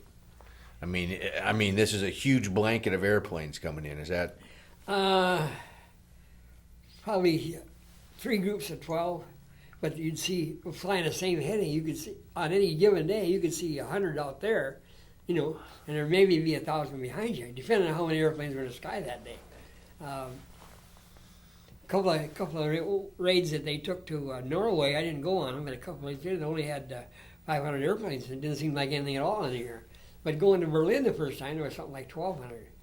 And the aerial photos of those guys in the air that I've seen, you know, just a solid mass of contrails. Wow, that's got to be just an awesome view. Yeah. And does it have a sound that goes with it? I mean, do you hear the other planes? No, you got earphones on. You know, the only sounds you hear are the engines, and you want to hear them, because if you don't hear one of them, you're in deep trouble. And you're not worried about an engine going out as bad as you are with fire. Fire scares you, because fire, particularly if you still got the bombs of wood. I mean, when you blow up in a lot of pieces. We had one day, a guy by the name of Swanson, he was flying number 3. Oh, you could see him out here. And we were on the bomb runs. We had bomb bay doors open. And all of a sudden he's getting smoke from his bomb bay. And the pilot called him. And he said, Swanson, you got a fire in the bomb bay? And he said, yes, sir, we're going to get it out. He said, get that airplane out of here. So Swanson took the airplane, got it out there like that. We finished the mission, which is just a few seconds more to do, dropped our bombs, and our turn that day was this way. Swanson's still out there. Whether he dropped his bombs yet, I don't remember. But he called the old man and said that my fire's out. The old man said, close the doors and get back in formation. So he closed the doors, got back in formation. About 30 seconds after that, somebody in our airplane said, Swanson's airplane's still on fire. I mean, you could see smoke coming out of the bottom of it. The old man said, get that airplane out of the formation. So Swanson pulled out like that, and when he got out about 300 yards, and blew into God knows how many pieces. When the airplane went down, you could generally see the chutes if they opened. The guys got it. Or you could see the bodies coming out. And sometimes you could see big chunks like a wing or a tail or something like that. And then the airplane would usually start to spin, rotate. But the worst thing, of course, was total disintegration. Nobody had a chance to get out. And the longer you're there, the more you start to appreciate it. I guess get scared of it. We used to have a couple guys that shook all the time. I mean, one of them, we called him Shaky because he was always shook up. I mean, he could do his job, but he just shook all the time. And of course, we'd always introduce him to the new crews. The new crews would come in and go, Shaky. Shaky's got 25. Shaky had a drink like this. I'll tell you what's funny. Shaky had a scam going. Best scam. He was a Jewish boy. I'm not saying that against him. He had a scam going. When his new crews came in, they got paid per diem at the rate of about $60 for a piece for coming over there. And it got paid in English pounds. Each pound was worth $4. Each 5-pound note, which is a big piece of white toilet paper like, was worth $20 for round figures. So these new crews had come in, they got in there that afternoon, say, when they go to the bar, they want to meet the old guys. Well, we talked to them, you know, and we'd always stick a few of them on to Shaky, just for the hell of it. Well, Shaky would give them all a song and dance. That he had lost his money in a crop game. When they loan him some money, and you know, they're in their pockets right now. Here's. Can I have one of the big white ones? That was $20. That was just a white piece of paper. Sure. So old Shaky borrows money from these new crews, and he's now I'm gonna give them back to you payday. So he had 3x5 cards. He took 3x5 cards out. What's your airplane number? Wrote down the airplane number. What's your name? Wrote the name down. How much you give me? 2 pounds. Put the 2 pounds. Is when I get paid payday, you're gonna get paid back. He took that money, went back, and put the money clipped together in a 3x5 box. Who was left on payday got their money back. Who wasn't left went to town with Shaky. And I used to go to town with Shaky a lot. He had all kinds of money. They didn't need it, they were gone. There was a lot of scams like that one. And there is that certain aspect of war, isn't there? Oh, yeah, camaraderie, you know, lots of crazy things. I trapped pheasants for a while. And there were a lot of pheasants on the airfield. I made real good friends with a local busher, who was a little short guy who had been a jockey in his life, but he had the key job in the town because he was the busher, because all meat was rationed. And he got certain pieces that wasn't rationed. So I could go down and visit him, and he had a daughter, 18, it was a nice girl too. And I'd go down and visit Joe, and he and I would go drinking. We'd go to the pub and play darts. And his wife would make a boiled tongue, and tongue sandwiches are really good. You know, when you're getting K rations or Z rations or something like that. Well, Joe Hallett and I had a great time together. He was a little guy, and he had a horse named Maud, and a two-wheel wagon. And the butcher shop was right on the edge of town. And on Sunday, the bars were all closed. Every Sunday morning, if I wasn't flying, and everybody had a bicycle, I'd ride my bicycle down to Joe Hallett's place, have tea, and usually I'd get there after breakfast. And Joe and I'd get in the wagon and get it out of the barn, and he'd say, "Here, Maud," and he'd lead her down out of town to the first pub. And we'd stop, he'd go up and knock at the door. Bartender would say, "Here now, you know we're closed." And religiously, this is what Joe said. "It's old Joe," and he couldn't say "only," so he called me Holy. He said, "It's old Joe and Holy." And the guy'd say, "Mind you now, just one." We'd go in, we'd have one beer, and we'd leave. Only we did this all day. And it was about dark at night. We've both been drinking beer all day, eating very little, and we're drunk as skunks. And he'd throw the reins up on Maud and say, "Here now, Maud, go home." And she would go all the way to the barn, walk right in and stop. Mrs. Hallett would come out and light into Joe, because look what you did to Ole. You got Ole drunk. Maybe you'll have to fly tomorrow. You got to ride his bicycle home, to the hill to the and this went on all the time. It was something, and Joe had 4 sons, and they were in various branches of the British forces. He had one son named Stephen, who was in the Royal Engineers, and Stephen had or the English had a deal that if he was a critical occupation in a town and you got sick, you could bring somebody in from your family out of the forces for 60 days or 30 days, whatever it was, till you got well. Then he'd go back and he goes, "Well, Steve, the old Joe would get sick. I think he drank no beer, but he'd get sick. He'd be sick for 10, 15 days. So in would come Sid and spend 10, 15, 20 days, and Sid and I'd have a couple of beers together.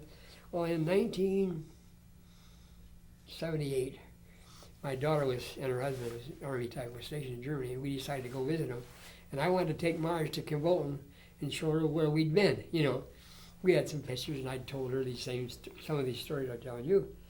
But we went to the butcher shop, and first we went to a bed and breakfast place, and I checked in with a bed and breakfast lady. And all you had to do is tell her you were one of the boys from up on the hill, and man, you couldn't do no wrong. Yeah, this is 30 years later, But they still respect the boys from up on the hill. Your name is on a list at the hospital, at the church and everything. But we go down, and the butcher shop is here, the stable is there, and Marge and I are standing there, and I said, that's the room I used to stay in when I stayed all night with Joe and his wife. And a butcher-type guy comes out of the side door. He's got an apron and a white sign. "Here now, can I help you?" I said, "No, not really. I know what I'm doing." I said, "You're not a Hallett, are you?" "Oh, no." He said, "The only Halletts left is Sidney." And I said, "Is Sidney still alive?" He said, "You know Sidney?" And I said, "Yeah, I know Sidney."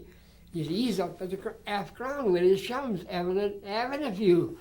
And I said, "Good." He said, "Just a minute, I'll take you up there." So he closes the butcher shop. It's a free drink when he can see it. Closes the butcher shop, takes off his whites, and we go up to this Half Crown. Hadn't changed a bit, just like it was 30 years before. He and Marge sat down next to these 3 guys. I went over and sat by the bartender, introduced myself to him, told him who I was. He and I, it wasn't the same bartender, it had changed hands. And he and I right away struck up a conversation. I turned to the bar kind of like this, and I'm looking at these 3 guys. And the butcher boys, I introduced my wife to him first. This is Mrs. Olson, Mrs. Olson. But you know how introductions are, particularly if you drink a beer. Finally, he said that to the guy in the middle. He leans over and he says, "Here, Sid." He says, "He thinks he knows you." So Sid looks up from his mirror and says, "I don't know him," and he sat back like that. And I'm watching Sid. And again, this is 30 years later, and all of a sudden Sid's eyes got about that big. And he raised up on his chin and he says, "My God, you can't be old holy, are you?" And I said, "Yep, see it is old holy." And the other two guys cracked up. He said, he stood up, he slapped his leg, he says, "Glory be to God." He said, "Oh, Joe's dead in his grave," and he rolled over saying, "Me buddy holy has returned." So Marge got a big kick out of that. 30 years later, somebody would recognize it. And she enjoyed it. The airfield's all crops now. There's only one building left. The control tower's still there. Wow. Well, that was 10, 15 years ago. But that was interesting. It's amazing that because there is that very romantic part of war. Yeah. I mean, because how it affected your life. Hey, and without the ladies, quote unquote, soldier's life would be hell. I mean, and I'm not talking necessarily round eyes, slant eyes, whatever you got. Soldiers seem to think about beer and girls a lot. Is that mostly what? Now you lived in barracks, right? The soldiers did. Barracks or tents, a lot of tents. So where did you ended up living? Well, when I got married, I had rented an apartment, or I rented a mobile home or something like that. But when I was by myself, I had officers' quarters, and it would be a room. And I laugh at these people talking about these guys in jail. It would be a room about the size from here to the wall, across there like that, just studs and a bed and a dresser, and the toilet's 50 yards down there, and that's where lieutenants and captains and that sort of thing lived. Sometimes there was 4 guys in double-decked in those. Going to Europe, 18 guys in a thing like this, quadrupled in hammocks. That's where they slept. Now, is that where in Europe? Is that where you slept? When I was in Europe, no, we had Quonset huts. Quonset hut, yeah. Steel cots and Quonset huts. So what? Because you guys were busy. I mean, a lot of the time. I mean, not really. Well, as it turned out, it usually took about, if you lived, it took you about a year to get your 25 in. At 25 inches, you could go home. Then, as we got more fighters to work, and the fighters could go with us, they raised it to 30. Then they meaning the commanding generals, then they raised it to 35, because your chances of survival were greater. Your chances of surviving from the flak wasn't any greater, but from surviving from the fighters was considerably greater. And that was a great day when we got the P-51s and the P-38s with droppable tanks that could stay with us all the way to the target because it kept those guys off our backs. Because at first it was just you. I mean, you would fly in. We would go to the limit of a P-40 or a P-47 or a Spitfire's range, and they would turn and have to go back. They would plan to be there on our way back. Sometimes they made it, and sometimes they didn't. And our butts belonged to Uncle Sam from then on. Because like you said, and when you're going on a bombing mission, you don't get a dodge. No, you can be kind of loose, like say the last 100 miles, or you can be a little loose. Except our group commander wouldn't stand for it, because you never knew when those bastards were coming out of the sun, 12, 14, 60, 80 at a time. I mean, they flew these gaggles. Sometimes it looked like a circus. These German fighters doing this, and they come right down through the formation. Well, our boss decided they weren't going to do that to him. That's why he made everybody fly tight. 25 on the bomb run, but they could get a little looser and still keep these guys from barrel rolling through us. Otherwise, they'd barrel roll right through a formation, just like angry bees. Do you think that decreased your loss? Sure. Yeah, it did. It did. So you must have had a lot of respect for it. Oh, that group commander was something to behold. We had an interesting thing happen on one mission. A guy by the name of Brown, he's still alive, was on a mission and they got shot up terribly. And Brown decided to bail his crew. They were about 3/4 of the way to the water, but the airplane wasn't going to make it. I mean, he knew that. So he bailed his crew. Him and the co-pilot stayed with it. And about the time the crew bailed, a German 109 came up alongside of him, flew parallel to him for about 3 minutes, according to Brown, and pointed to England, saluted him, and peeled off. Brown took the B-17 and got it to England, didn't get it back to our base, got it to England. I didn't even know about this because, I was doing something else. I learned about it 30 years later. As it turned out, after the war, this P-109 pilot became a Canadian citizen and lives in Vancouver. Okay, our bomb group every other year has a convention. Like this year is going to be in Harrisburg, Pennsylvania. I don't go to a lot of them because in the group I didn't have a crew. I was kind of a bastard. I mean, I was all by myself, really. I was the lead bombardier. I was friendly with a lot of guys. I don't mean bastard with bad viewpoint, but everybody else had 10 guys in that crew, and they did everything together. I did things with guys that I could get to go do them with, or by myself. But it took me almost 12 months to get my missions in. Where at the end of the war, guys were coming in and going home in 60 days. They'd get 35 missions in 60 days and go home. Again, if they didn't get shot down from flak, fighters weren't any worry, really. But anyhow, where was I? She's talking about the guy that flew side by side. Oh, yeah. And some famous illustrator drew an illustration from Brown's description of this thing. And Brown knew the numbers on the 109. I mean, this guy had been flying alongside of him. From Brown's description, he made an illustration about that big. Somebody found this German. I don't know who it was. Somebody in the group found this German. They brought him to that convention. I wasn't there, but brought him to that convention. And they met for the first time, hand to hand, and talked to each other.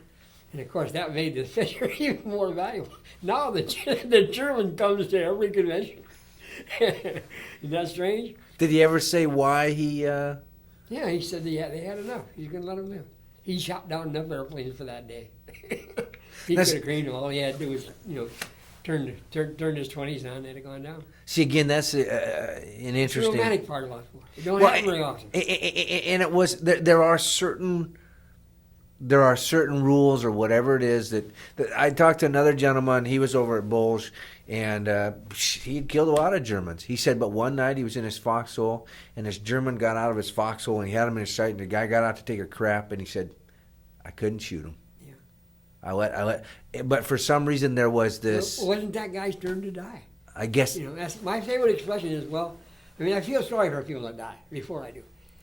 I'm glad I didn't die yet, but my favorite expression is, it's their turn to die. I mean, there's nothing you can do about it. I had a 13-year-old grandson, great rock climber, great everything, student, kid, and he gets a little sickness and his throat gets all tightened up. The Army don't do anything. He's dead the next day in Germany. And he was named after me. But again, it was Craigie's turn to die. One of my granddaughters bought a brand new Mitsubishi, drove it from Vacaville to Sarasota to Lake Tahoe, got about halfway there, got a flat tire. It's a brand spanking new Mitsubishi. Gets out, and the tire tool that came with the Mitsubishi wouldn't let her take the tire off. So she gets on somebody else pulled up, they had a phone. They call AAA. AAA's coming. She's standing outside of her car, well off the road. A drunk comes down the road, crosses 4 lanes of traffic, and crushes her into her car. It killed her, just 22 years old, killed her dead now, Again, unfortunately, it's her turn to die. Might be mine this afternoon, who knows? Did you get that perspective in World War II, or had you had that prior to that? Losing Mom at 8, I think, to me, death was never a big deal. See, my dad lived to be 82, my grandfather lived to be 84, and one thing that I did do real early in my military life was, I only had about 2 buddies, and both of them real buddies. They were never in the same group I was in. They were different places, and they survived. They're all dead now, but they survived. And I made up my mind I was not going to get close to anybody where it would affect me if they died. And it held true. We had a company commander when I later ended up in the infantry in Korea, in the fight in North Korea, where one of our platoons made a mistake, went down off the ridge into an open field in front of an ambush. We lost 34 guys about that quick. And 2 of the guys were officers in this one company. And the company commander had made real buddies of these 2 guys. He was done. I mean, he come completely apart. He was just, too close to him. He recovered and came back later on with the Airborne Brigade. But for that time period, they had evacuated him. So you consciously made that decision during World War II? I think so. I think I did that early on in the war. So making buddies with the locals was fine because Oh yeah, they're going to be there. They're going to be there tomorrow. Yeah, and I could teach them how to pop popcorn. They'd never seen popcorn. That was funny. First time my wife sent me. And they taught you how to drink. Joe taught me how to play Skittles and darts. And drink beer. Here now, Maud. Go home. Well, that was fun though. What was the hardest part of the service, being over there? I think being away from the family, being away from the wife and the kids. You got to remember, if you're a service family, and the guy is doing his job, in between wars you're going to school. You're learning to fight the war. You're learning all over again. So you're constantly going to school, or you're teaching school, or you're, on a maneuver, or in a training area. Now we got these kids scattered all over the world, these places like Kosovo, and fighting other people's battles for them. That's the way I feel about it. I don't agree with it one iota, but I don't run the country either. I got a hunch that the present guy that runs the country that was going to slow that bit all down, because those kids are away from their families. They could just as well be training in Louisiana, what they're doing over there. And it costs us a lot more to keep them there than it would, I say, Louisiana, using that as a figure of speech, and we did a lot of training there. But no, you miss your family, you miss your kids. Your wife has to raise them by herself. You got to have a strong enough wife to put up with whatever she has to put up with. In fact, when it came time for me to retire, I still had one more chance of getting promoted, and I thought I might make it on the permanent list, but I hadn't made it on a temporary list twice, and that's usually a kiss of death. And we were in Alaska, and I had a guy had been in a colonel's job, but I couldn't get promoted like that. I had to wait and get a DA promotion. I thought if I wanted to hang on 2 more years, I would come up in what they call a permanent list. And I'd have made my permanent promotion because I'd got some advanced education and some other things that I didn't have earlier. But she said, we got 30 and the kids are growing and going, let's get the hell out of here. She said, I'm fed up to here with this social bullshit. And she was, and she did her job. The boss would say to me, I'd like to see your wife president of the ladies club this year. I got to see that she gets to be president of the ladies club, because that's what the boss says. And you're going to have a cocktail party on Friday. But that's not the way it is now. But that's the way it used to be. Because she was as much a part of this service as you, correct? Oh yes, we were married. I was a buck sergeant. We were married. We come 4th of October. We were married 60 years. Wow. Yeah. Did you get correspondence with her while you were over? Yeah, my daughter's got copies of we had emails.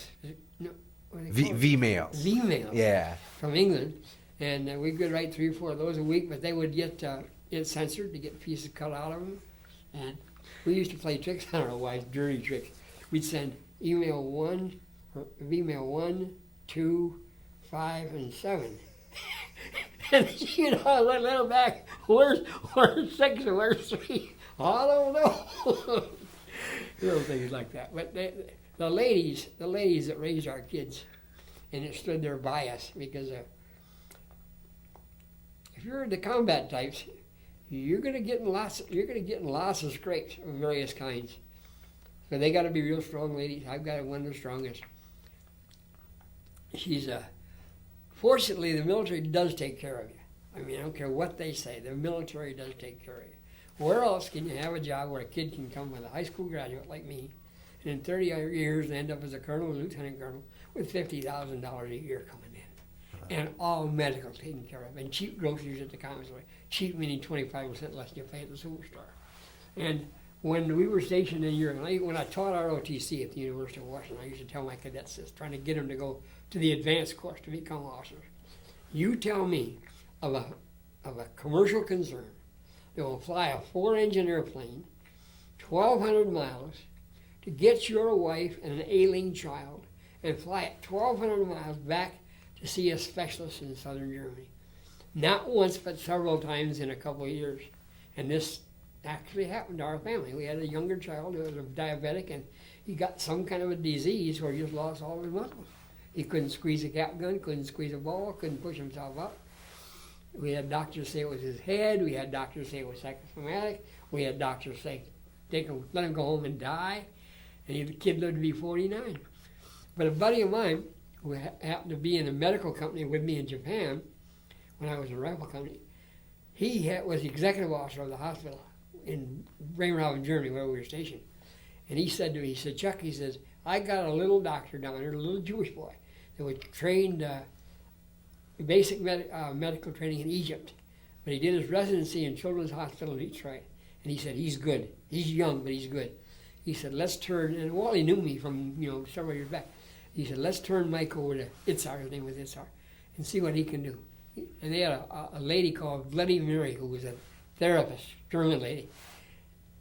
She had a tremendous reputation. I mean, if it was therapy, you're going to do it. And old Bloody Mary would make you do it. It was bloody well known. But so we turned him over to Itzhar. And a year and a half later, between Itzhar and Bloody Mary, that kid was up walking around. And then he lived to be 49. Wow. And then diabetes finally got total. It was his turn to die. Are you, and I pretty well know the answer to this, but proud of the time that you served? Oh, sure. I don't run around bragging about it. I very seldom wear this, once a month maybe. I didn't even wear it to church on Veterans Day with it. And our pastor is an ex-SEAL. So he and I talk the same language. He seeks me out every once in a while. I look at him, I'll say, if they can't see you, they can't kill you. He said, no, Chuck, that's why we're still alive. And nobody knows what we're talking about. And he does his thing. Last 2 Sundays ago, I sneezed. I do that once in a while. I get a cold draft on my leg. I'll sneeze sometimes 10 times. And I sneezed once, and then I quieted it down. I sneezed again the 3rd time I sneezed. And he's talking up there. I mean, really loud. He said, God bless you, Chuck. And that made me not sneeze again. But the whole church just roared, They didn't know who he was talking to, but my wife did, and I did. No, I'm proud of what I did. My wife, I noticed more pride in my wife recently than I used to notice. She said 2 or 3 people, well, when you put in 30 years and fight in 3 wars, then you can say you've done something, And I don't look at it that way. I look at it, I did my job. And my philosophy has always been, if you're a soldier, you belong in the fight. I mean, everybody can't stay home. It's nice and safe to stay home, but and everybody don't die. It's amazing when you add the total number up that are in a conflagration and how few really die. Look at Desert Storm. I call that the Nintendo War. But look at Desert Storm. If it hadn't been for that one missile that hit on that big building where all the reserves were, we would have had very few casualties. And it wouldn't have been like that, that 134 guy lost that one day in North Korea. Yeah. But, it's real interesting because you have a perspective that I won't ever be able to have because of when I grew up. Sure. But I assume when you see that American flag go by and I see it go by, I mean, I have great pride in it. But what you feel must be a lot different than what I... Yeah, even and my wife too. You hear certain tunes played, taps, Star Spangled Banner, a few others that we used to hear on parade a lot. And since I had my stroke, this is really funny. Funny things really tightened me up. I'll almost cry. And conversely, serious things, I'm having a laugh.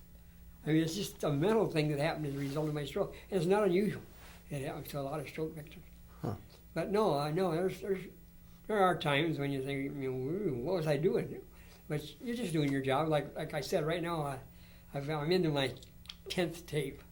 The guy that's the editor of our quarterly for our bomb room is a lawyer in Chicago, and he's decided that he's gonna write my biography. Oh wow! Because why could any sane guy leave a good lead bombardier's job with Air Corps wide open to him and go back to the infantry, jump out of airplanes? You can't understand that, Well, it's just what happened. It was really what happened. I got out of the Air Corps in '45. I had so many medals and so many. Well, that was another story. My dad had a Purple Heart from World War I. If you get wounded, you get a Purple Heart.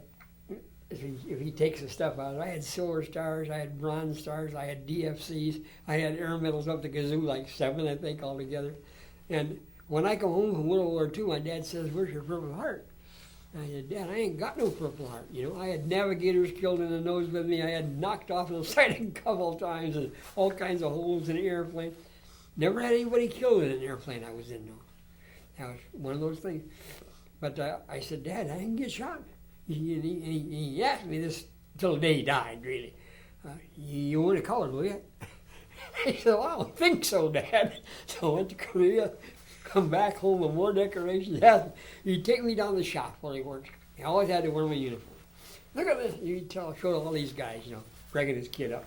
And I kind of hate that because I had seen those guys as I was growing up. And he'd talk to me and I'd brag a little bit, bullshit a little bit. Bullshit more than brag. And then on the way home, you know, I'd say, "You ain't got no Purple Heart." He said, "You sure you're not a coward?" You know, and what's real funny, a lot of Purple Hearts were gotten very easily. Where the sea ration cuts in their hand and go to the aid station and get a tag, you got a Purple Heart during the war. The last night that I was in Korea, and I stayed an extra month so I knew I was in for a battlefield promotion to major. And it'd been 5 years since I was promoted, and that was too damn long. You know what I mean? I got promoted in 44. Now we're looking at 1950. And you couldn't get any quicker. And every time you get promoted, you get a little more money. And you got the 4 mouths to feed, you got to get all the money you can get. And so the last night that I was in Korea, had new regimental commander, a bunch of new staff officers. By that time, I had worked my way up to where I was the regimental intelligence officer, a job I really dearly loved. And there was one guy left in the battalion that I'd been in when we went into the thing. And see, our regiment, our battalion, our regiment was the only regiment to get to the Yalu River in the Korean War. We went through the Yalu, and we left the Yalu and went to Hamlung and kept Hamlung clean so the Marines could get out. And it was so anyhow. This is a different part of the story. But the last night that I was in Korea, I went up to see the guys in the battalion that I knew because being an intelligence officer, I'm talking to them all the time. Company commanders, I'm sending them on a patrol and stuff like that. But I wanted to see what Ed bound for. And because Ed was in for a majority too, and he was sweating it out up there. So I went up to see Ed. The Chinese were shooting a lot of rockets, Katushka rockets, a 12-barrel rocket gun.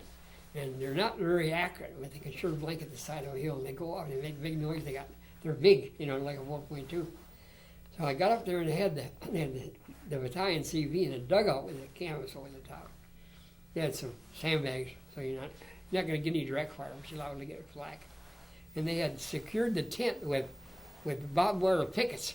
There's 2 kinds of pickets. Ones that look like a corkscrew and one that looks like a triangle like this. When you pound a picket that looks like a triangle, in the top of it, it's all knurled over from the hammer. So all of a sudden, some Katushkas start to come in. It's dark. Start to come in up there. And I said to Ed, "I'll see you." He says, "I'm not standing up here letting those a-holes shoot at me." I shook hands, left him, and I said, "You'll have your promotion in a couple of days," because I had checked on it. He told me. And as I went out of the tent dugout area, I hit something, and I fell down. I went about 10 feet, dropped my Thompson, picked it up, took the dirt off it, because you never knew what you were going to see on the backside of the hill. They'd gone around and got through the guys or something. Got all the way down to the Jeep. Woke the Jeep driver up because he was down the bottom of the hill. About an hour to get down there. Korea's built like this. And he said, "Major," he said, "your pants are tore." So I looked down and sure as shit, my pants were tore right here. So I rolled up, oh shit, I got blood running down there. What the hell did I do? And it dawned on me, I'd hit that picket coming out of the tent, you know. So I get down, and the S1, the personnel type, was my roommate.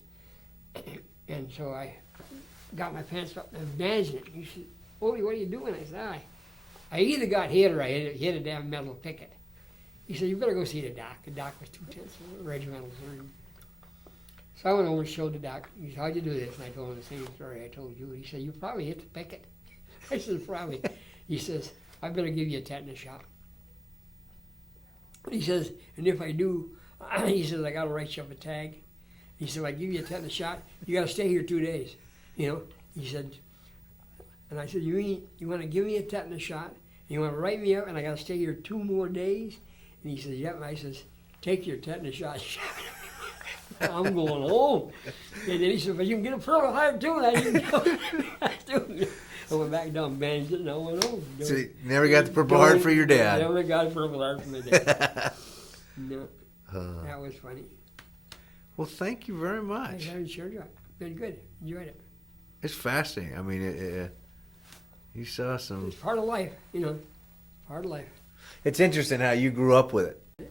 No, I'm not. Now he stops. No, I mean, that's one thing that. If I write this, it's gonna have a lot of gory detail, because it is important. And this is soldiers, officers, generals. Everybody thinks about this a lot, and like everybody does. You know, you see a girl with big boobs, oh, you know, right away. Most guys, unless they're gay, and that's all right too.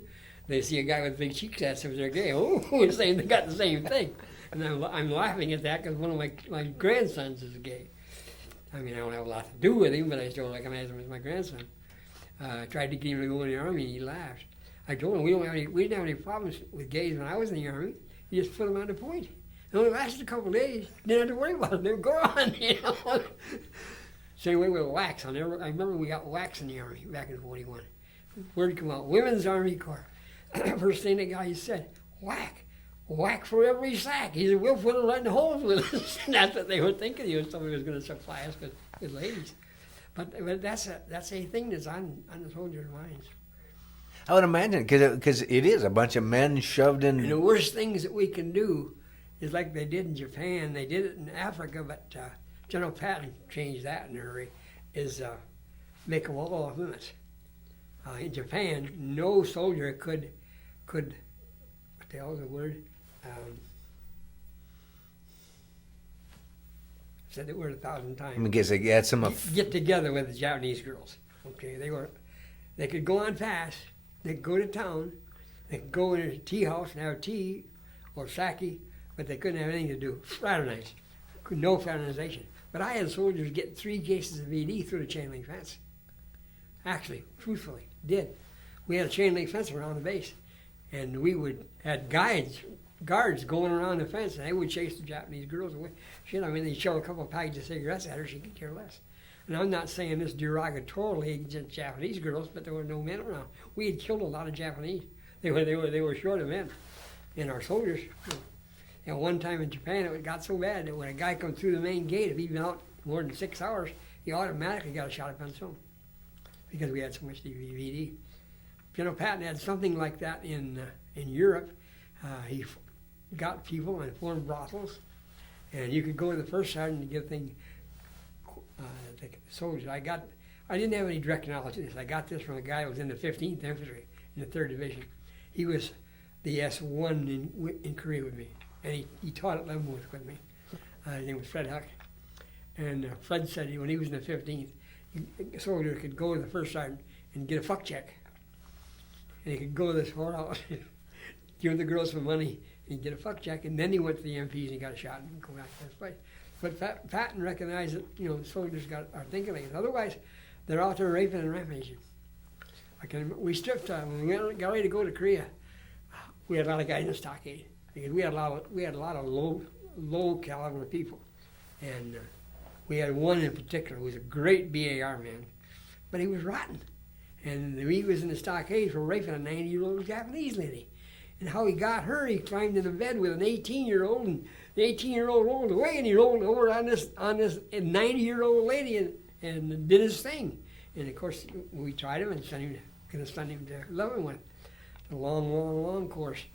But when we got ready to go to Korea, we made some decisions on who we can take out of the stockade, and we can take be a soldier with us. And I wasn't taking this guy for nothing. I mean, he was just rotten. He was going to cause me nothing but trouble, so I knew it.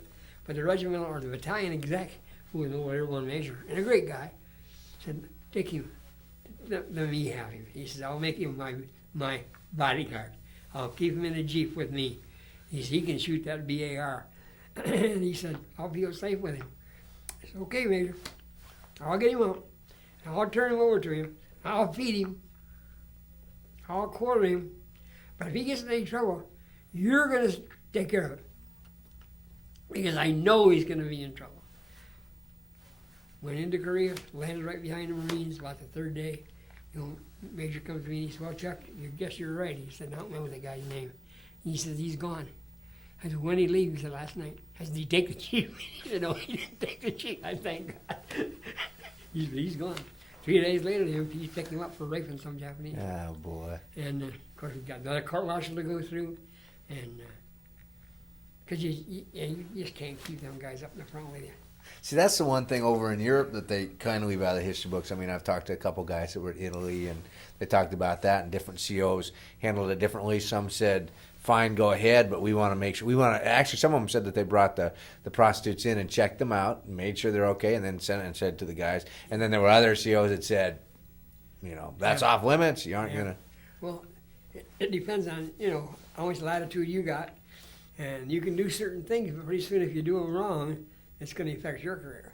And if it's your ass or his, sorry, buddy. I mean, that's the way the world goes. Because I assume that was a lot of the guys to pass time. That's what they talked about. Oh, yeah. Women. Gambling, beer, and broads. And like in the Air Corps, if they weren't flying, it wasn't a hell of a lot for them to do. They could go up and shoot skeet. They could go to the officer of the NCO club and play pool on one pool table for 200 guys.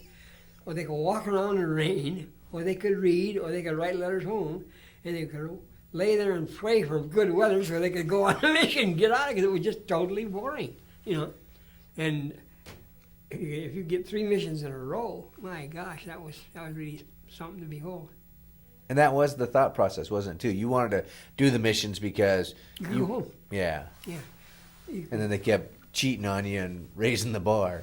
I'll tell you how important these girl things are. I told you about the Irish girl. I didn't tell you all about her, but that even got better. But the first night in England, well, I was trained in sex by a pro.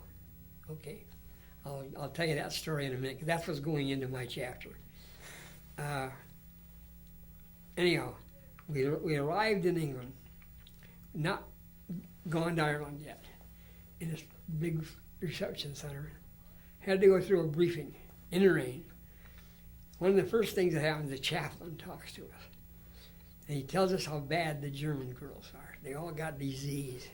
We shouldn't have anything, not only German, English girls. Shouldn't have anything to do with them. They're off limits. And then he tells us that there's 3 miles away, there's a factory where there's 3,000 English girls building airplanes. These guys have been on a boat for 20 days, all 19, 20 years old, And so we listened, and then we went back to the rooms. We talked about who had condoms and who didn't give a shit, who didn't have any. And so in the rain, we all went to town. And I mean, there's like there must have been 100 of us. Some guys stayed, some guys listened, they're straight arrows, and that's all right. But the more adventuresome guys were going to go see what those airplanes were being made by. And so we went right to a pub, walked in that pub. I remember 5 of us together, and just full of girls in blue uniforms. And we kind of looked around like we were overwhelmed. What are we going to do here? One of these gals gets up, black-haired, as she turned out, black-haired Jewish girl. That's what I found out. The Jews don't talk about it; they just do it. And I mean, I'm not saying that slang. I found that out in life. And so I start to cross the room, and this gal gets up at this table. She comes over, grabs my shoulder. She says, "Lieutenant, come and sit with us." So I went over and sat with them, and another one of the lieutenants came over and sat down with them. And next thing you know, they're buying us a beer, and the next thing they're getting us to drink this warm English beer, and it just ain't even good.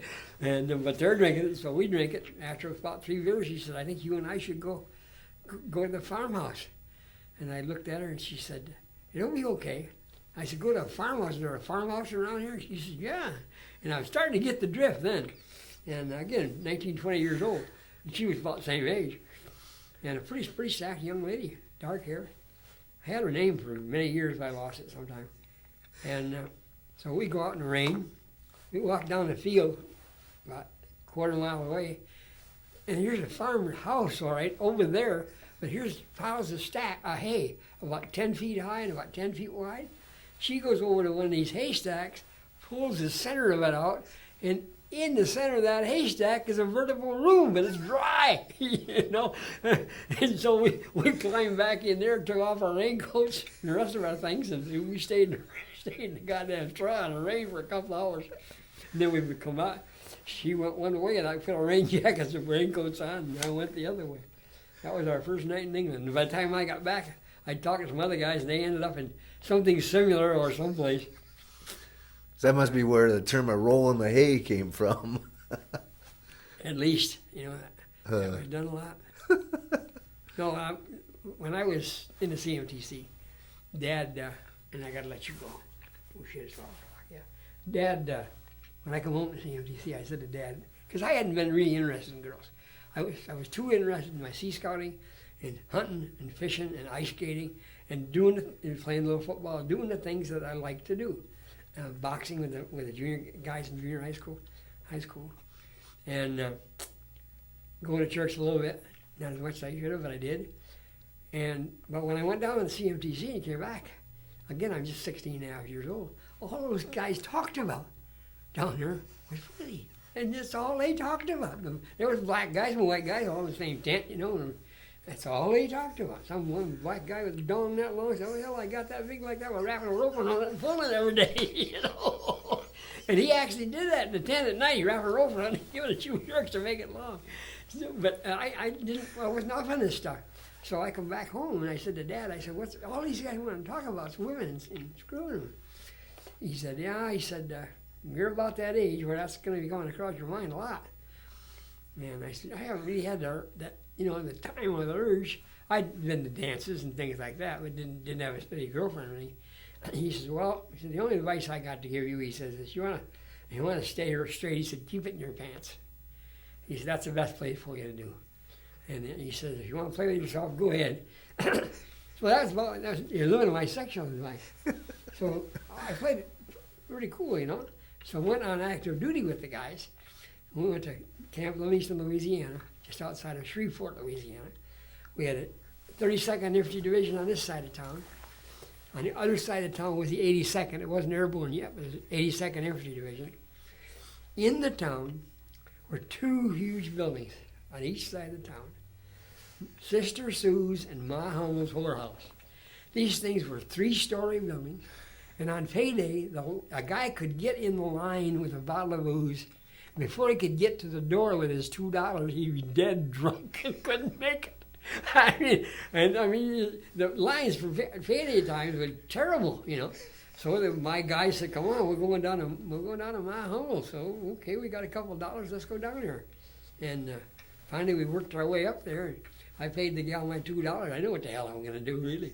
And she, colored gal, she gave me a towel and told me what room to go to. I went down there. It was a nice looking blonde lady. She told me to do various things like wash myself, and she stripped it down looking for the venereal disease and that stuff. And, well, you're all right. And of course, by the time she played with it a little bit, I got a penis erectus, you know. And she said, come on. I said, well, I really don't know what to do.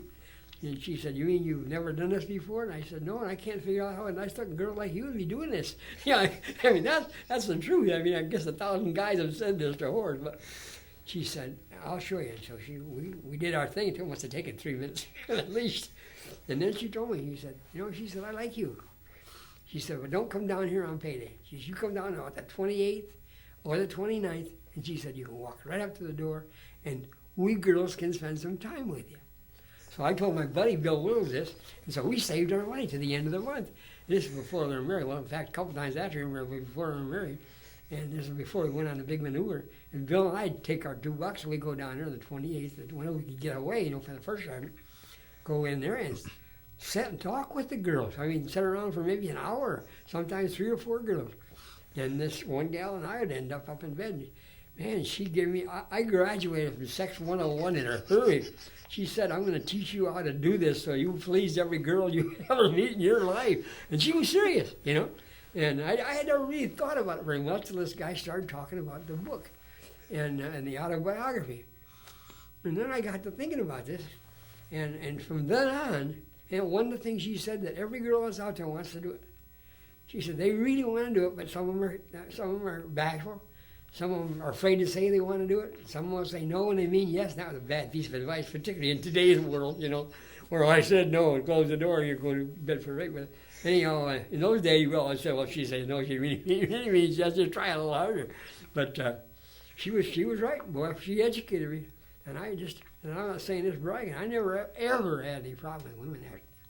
I didn't care whether they were married or whatever they were. If they come up to me and I come up to them, I had them once, I could have them as many times, sometimes a year and a half later, see them, hey, how are you? We were right in the sack. But to write this up and make it sound really, really weird. I popped a couple of whacks in the underground Pentagon on the Secretary of Defense's desk. I had one time, at a 2-year period, I was the headquarters commandant of the underground Pentagon before we used it the first time. And I had an 800 million gallon reservoir underneath there. And I had an 8-foot boat in there for scraping the scum off the side of the wall. So I had an underground Navy. And the word got around to the ladies in the Joint Chiefs of Staff office, there was a few out there all the time, that I had an underground Navy. And the Air Force had a thing about, you get a piece above a mile high, the girls become the member of the Mile High Club. You may have heard that. Well, these girls and I decided we were going to have the underground Navy Club. So these gals would come down, and I'd tag them. And they got that little 8-foot rowboat. In fact, during the whole big operation, Admiral Radford, who was chairman of the Joint Chiefs of Staff then, came down to my office. And he said, Major, he said, I understand you got a Navy. And I said, no, sir, you got a Navy. I said, I'm in your Navy. I said, you command every boat we got. And he said, we don't have boats, we have ships. I said, I got a boat. He says, I heard about your boat. And he told me, he said, Commander so-and-so, she told me you had a boat. I'm sure she didn't tell me the details. He says, can I go for a ride in your boat? I said, come on, Admiral. So I walked him down to the Portal 8, up this huge flight of stairs.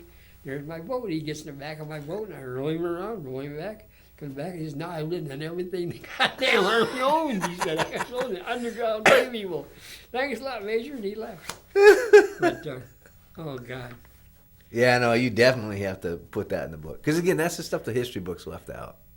Yeah. But, again, I don't know how to play it. I mean, what do you want to go in detail? Sure, you don't want to name names. Like in Japan, I got to Japan. My wife couldn't go over for 9 months. The second weekend I was there, my roommate knew a lady in Tokyo, called her. The next Friday night, up on a train, comes a little gal about my size, about my age, come up to see me. I mean, rode a train the whole goddamn night with her friend. So we ended up in a Japanese hotel that night. For every Saturday night thereafter for 9 months. I mean, she was a lot of fun. She had some idiosyncrasies, but that was all part of the Sex 101 that I passed years ago.